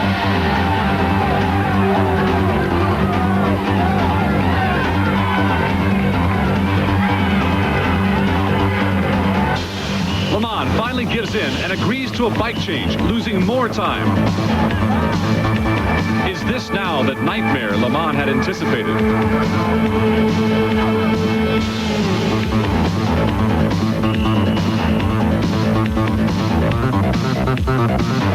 Up ahead, Hinault is in his final sprint to the finish, along the very road where exactly 1 year ago, he was in the yellow jersey and almost lost the Tour in a bone-crushing collision with the pavement.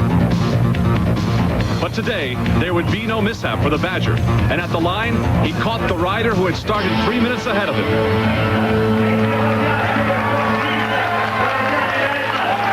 Hinault had set the day's fastest time. This tough, handsome Breton with the nerves of steel had turned in the race of his life. And the ultimate challenge to the man in the yellow jersey.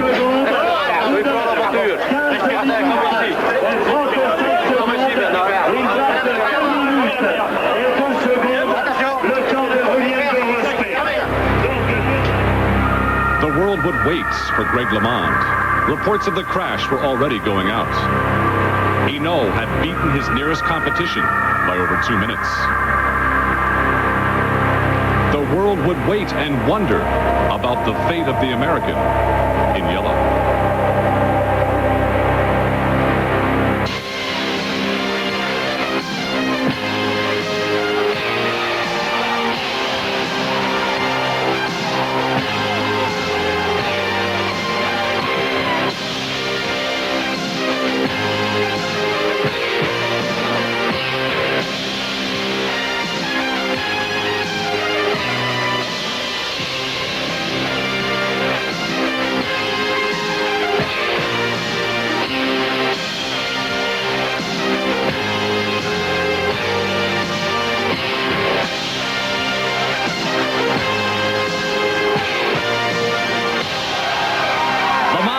His ride against all odds. Hinault had beaten him, but by only 25 seconds. The American would still be in yellow. His wife, Kathy, managed to burst through the crowd to find him. It was an emotional moment played out in the middle of an overpowering crush of reporters that eventually became too much for Greg to handle.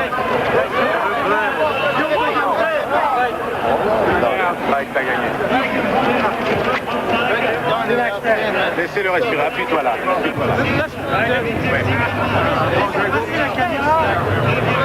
The standings after 21 days. Bernard Hinault, 2 minutes 18 seconds behind LeMond, after one of the most emotional races in the history of the Tour de France bike race. He's just killing himself to win this thing by himself with no help. And I don't know what to say. I just feel bad for him that he's all alone.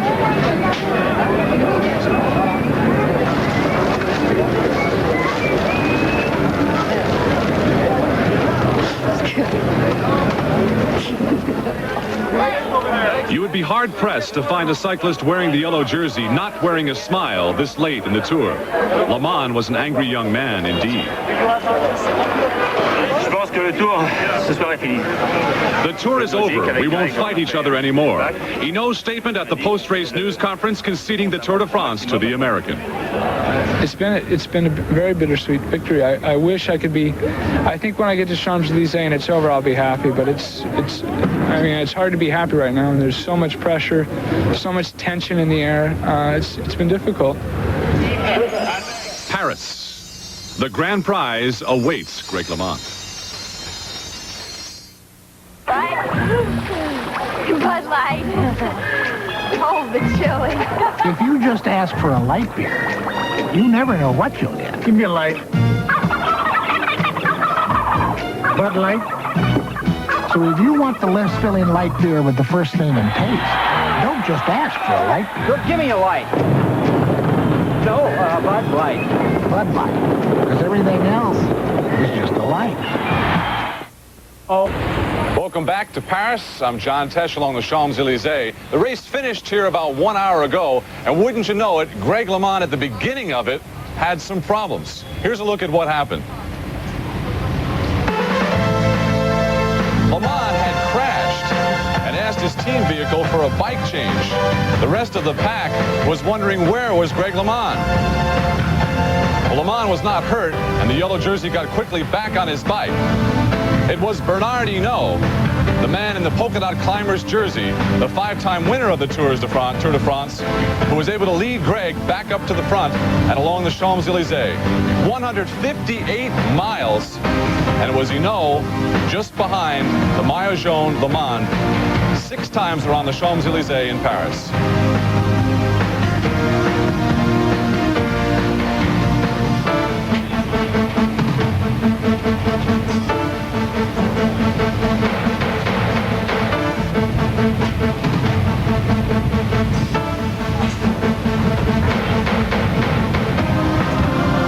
With 210 cyclists, before it was all over, 40% had to abandon, to drop out of this great race. But when it was all over, it was Greg LeMond who finished here along the Champs-Élysées in yellow. The first American to win the Tour de France bike race. Andy Hampsten finished 4th. The best American on that 7-Eleven team, Bob Roll, 63rd place. Well, Greg LeMond just left us here. He had to go to a team meeting with the mayor. Here's what he said when we talked to him. Greg, congratulations. There was a time when we talked a few days back when you didn't think you'd be able to make it down the Champs-Élysées. There was so much turmoil. Are you still angry? No, I've gotten over it, but there was so much tension in the air between me and Hinault, and it was only normal that I had that much. I mean, there were several times he wasn't quite frank with me, and I wish he would have told me what his plans were. And had he told me out in the open that he wanted to win the Tour, I would have approached the race completely different, and I wouldn't have been so nervous. It looked to me like the French have finally accepted you as a true champion. The last few days there, we weren't hearing Hinault anymore. We were hearing LeMond. Yeah, because I think in the time trial, I proved that I really should have won the time trial without my crash on my bike change. And the time trial is really what we call the race of the truth. I mean, there's no team tactics. There's nothing involved. It's just the strongest guy wins. And it came at the end of the Tour de France when that's the truest test of all, at the end of the Tour de France. Well, I want one last question. Truly, how excited are you about winning? It hasn't even sunk in. I mean, it's like, I don't know, it's like combining World Series, Super Bowl, everything into one thing and winning it, and not even, I mean, there's so much going on right now, so much press, so many people that I have to get back into my homeroom with my wife and sit back and think about it before I even realize what I've done. It was great to see her unparalleled support of you, too, throughout the tour. Yeah, I know, she's my biggest supporter. Congratulations again. All right, and good luck. We'll see you here next year. Back here live in Paris, and again, my congratulations to Greg LeMond. It's time to draw to a close my 4th Tour de France here on CBS Sports. There are a lot of marvelous people who worked very hard to bring you these shows, and I think they did a marvelous job. I embark on a new adventure now, leaving CBS Sports. I leave you in their hands, very capable people. So long for now. I'm John Tesh.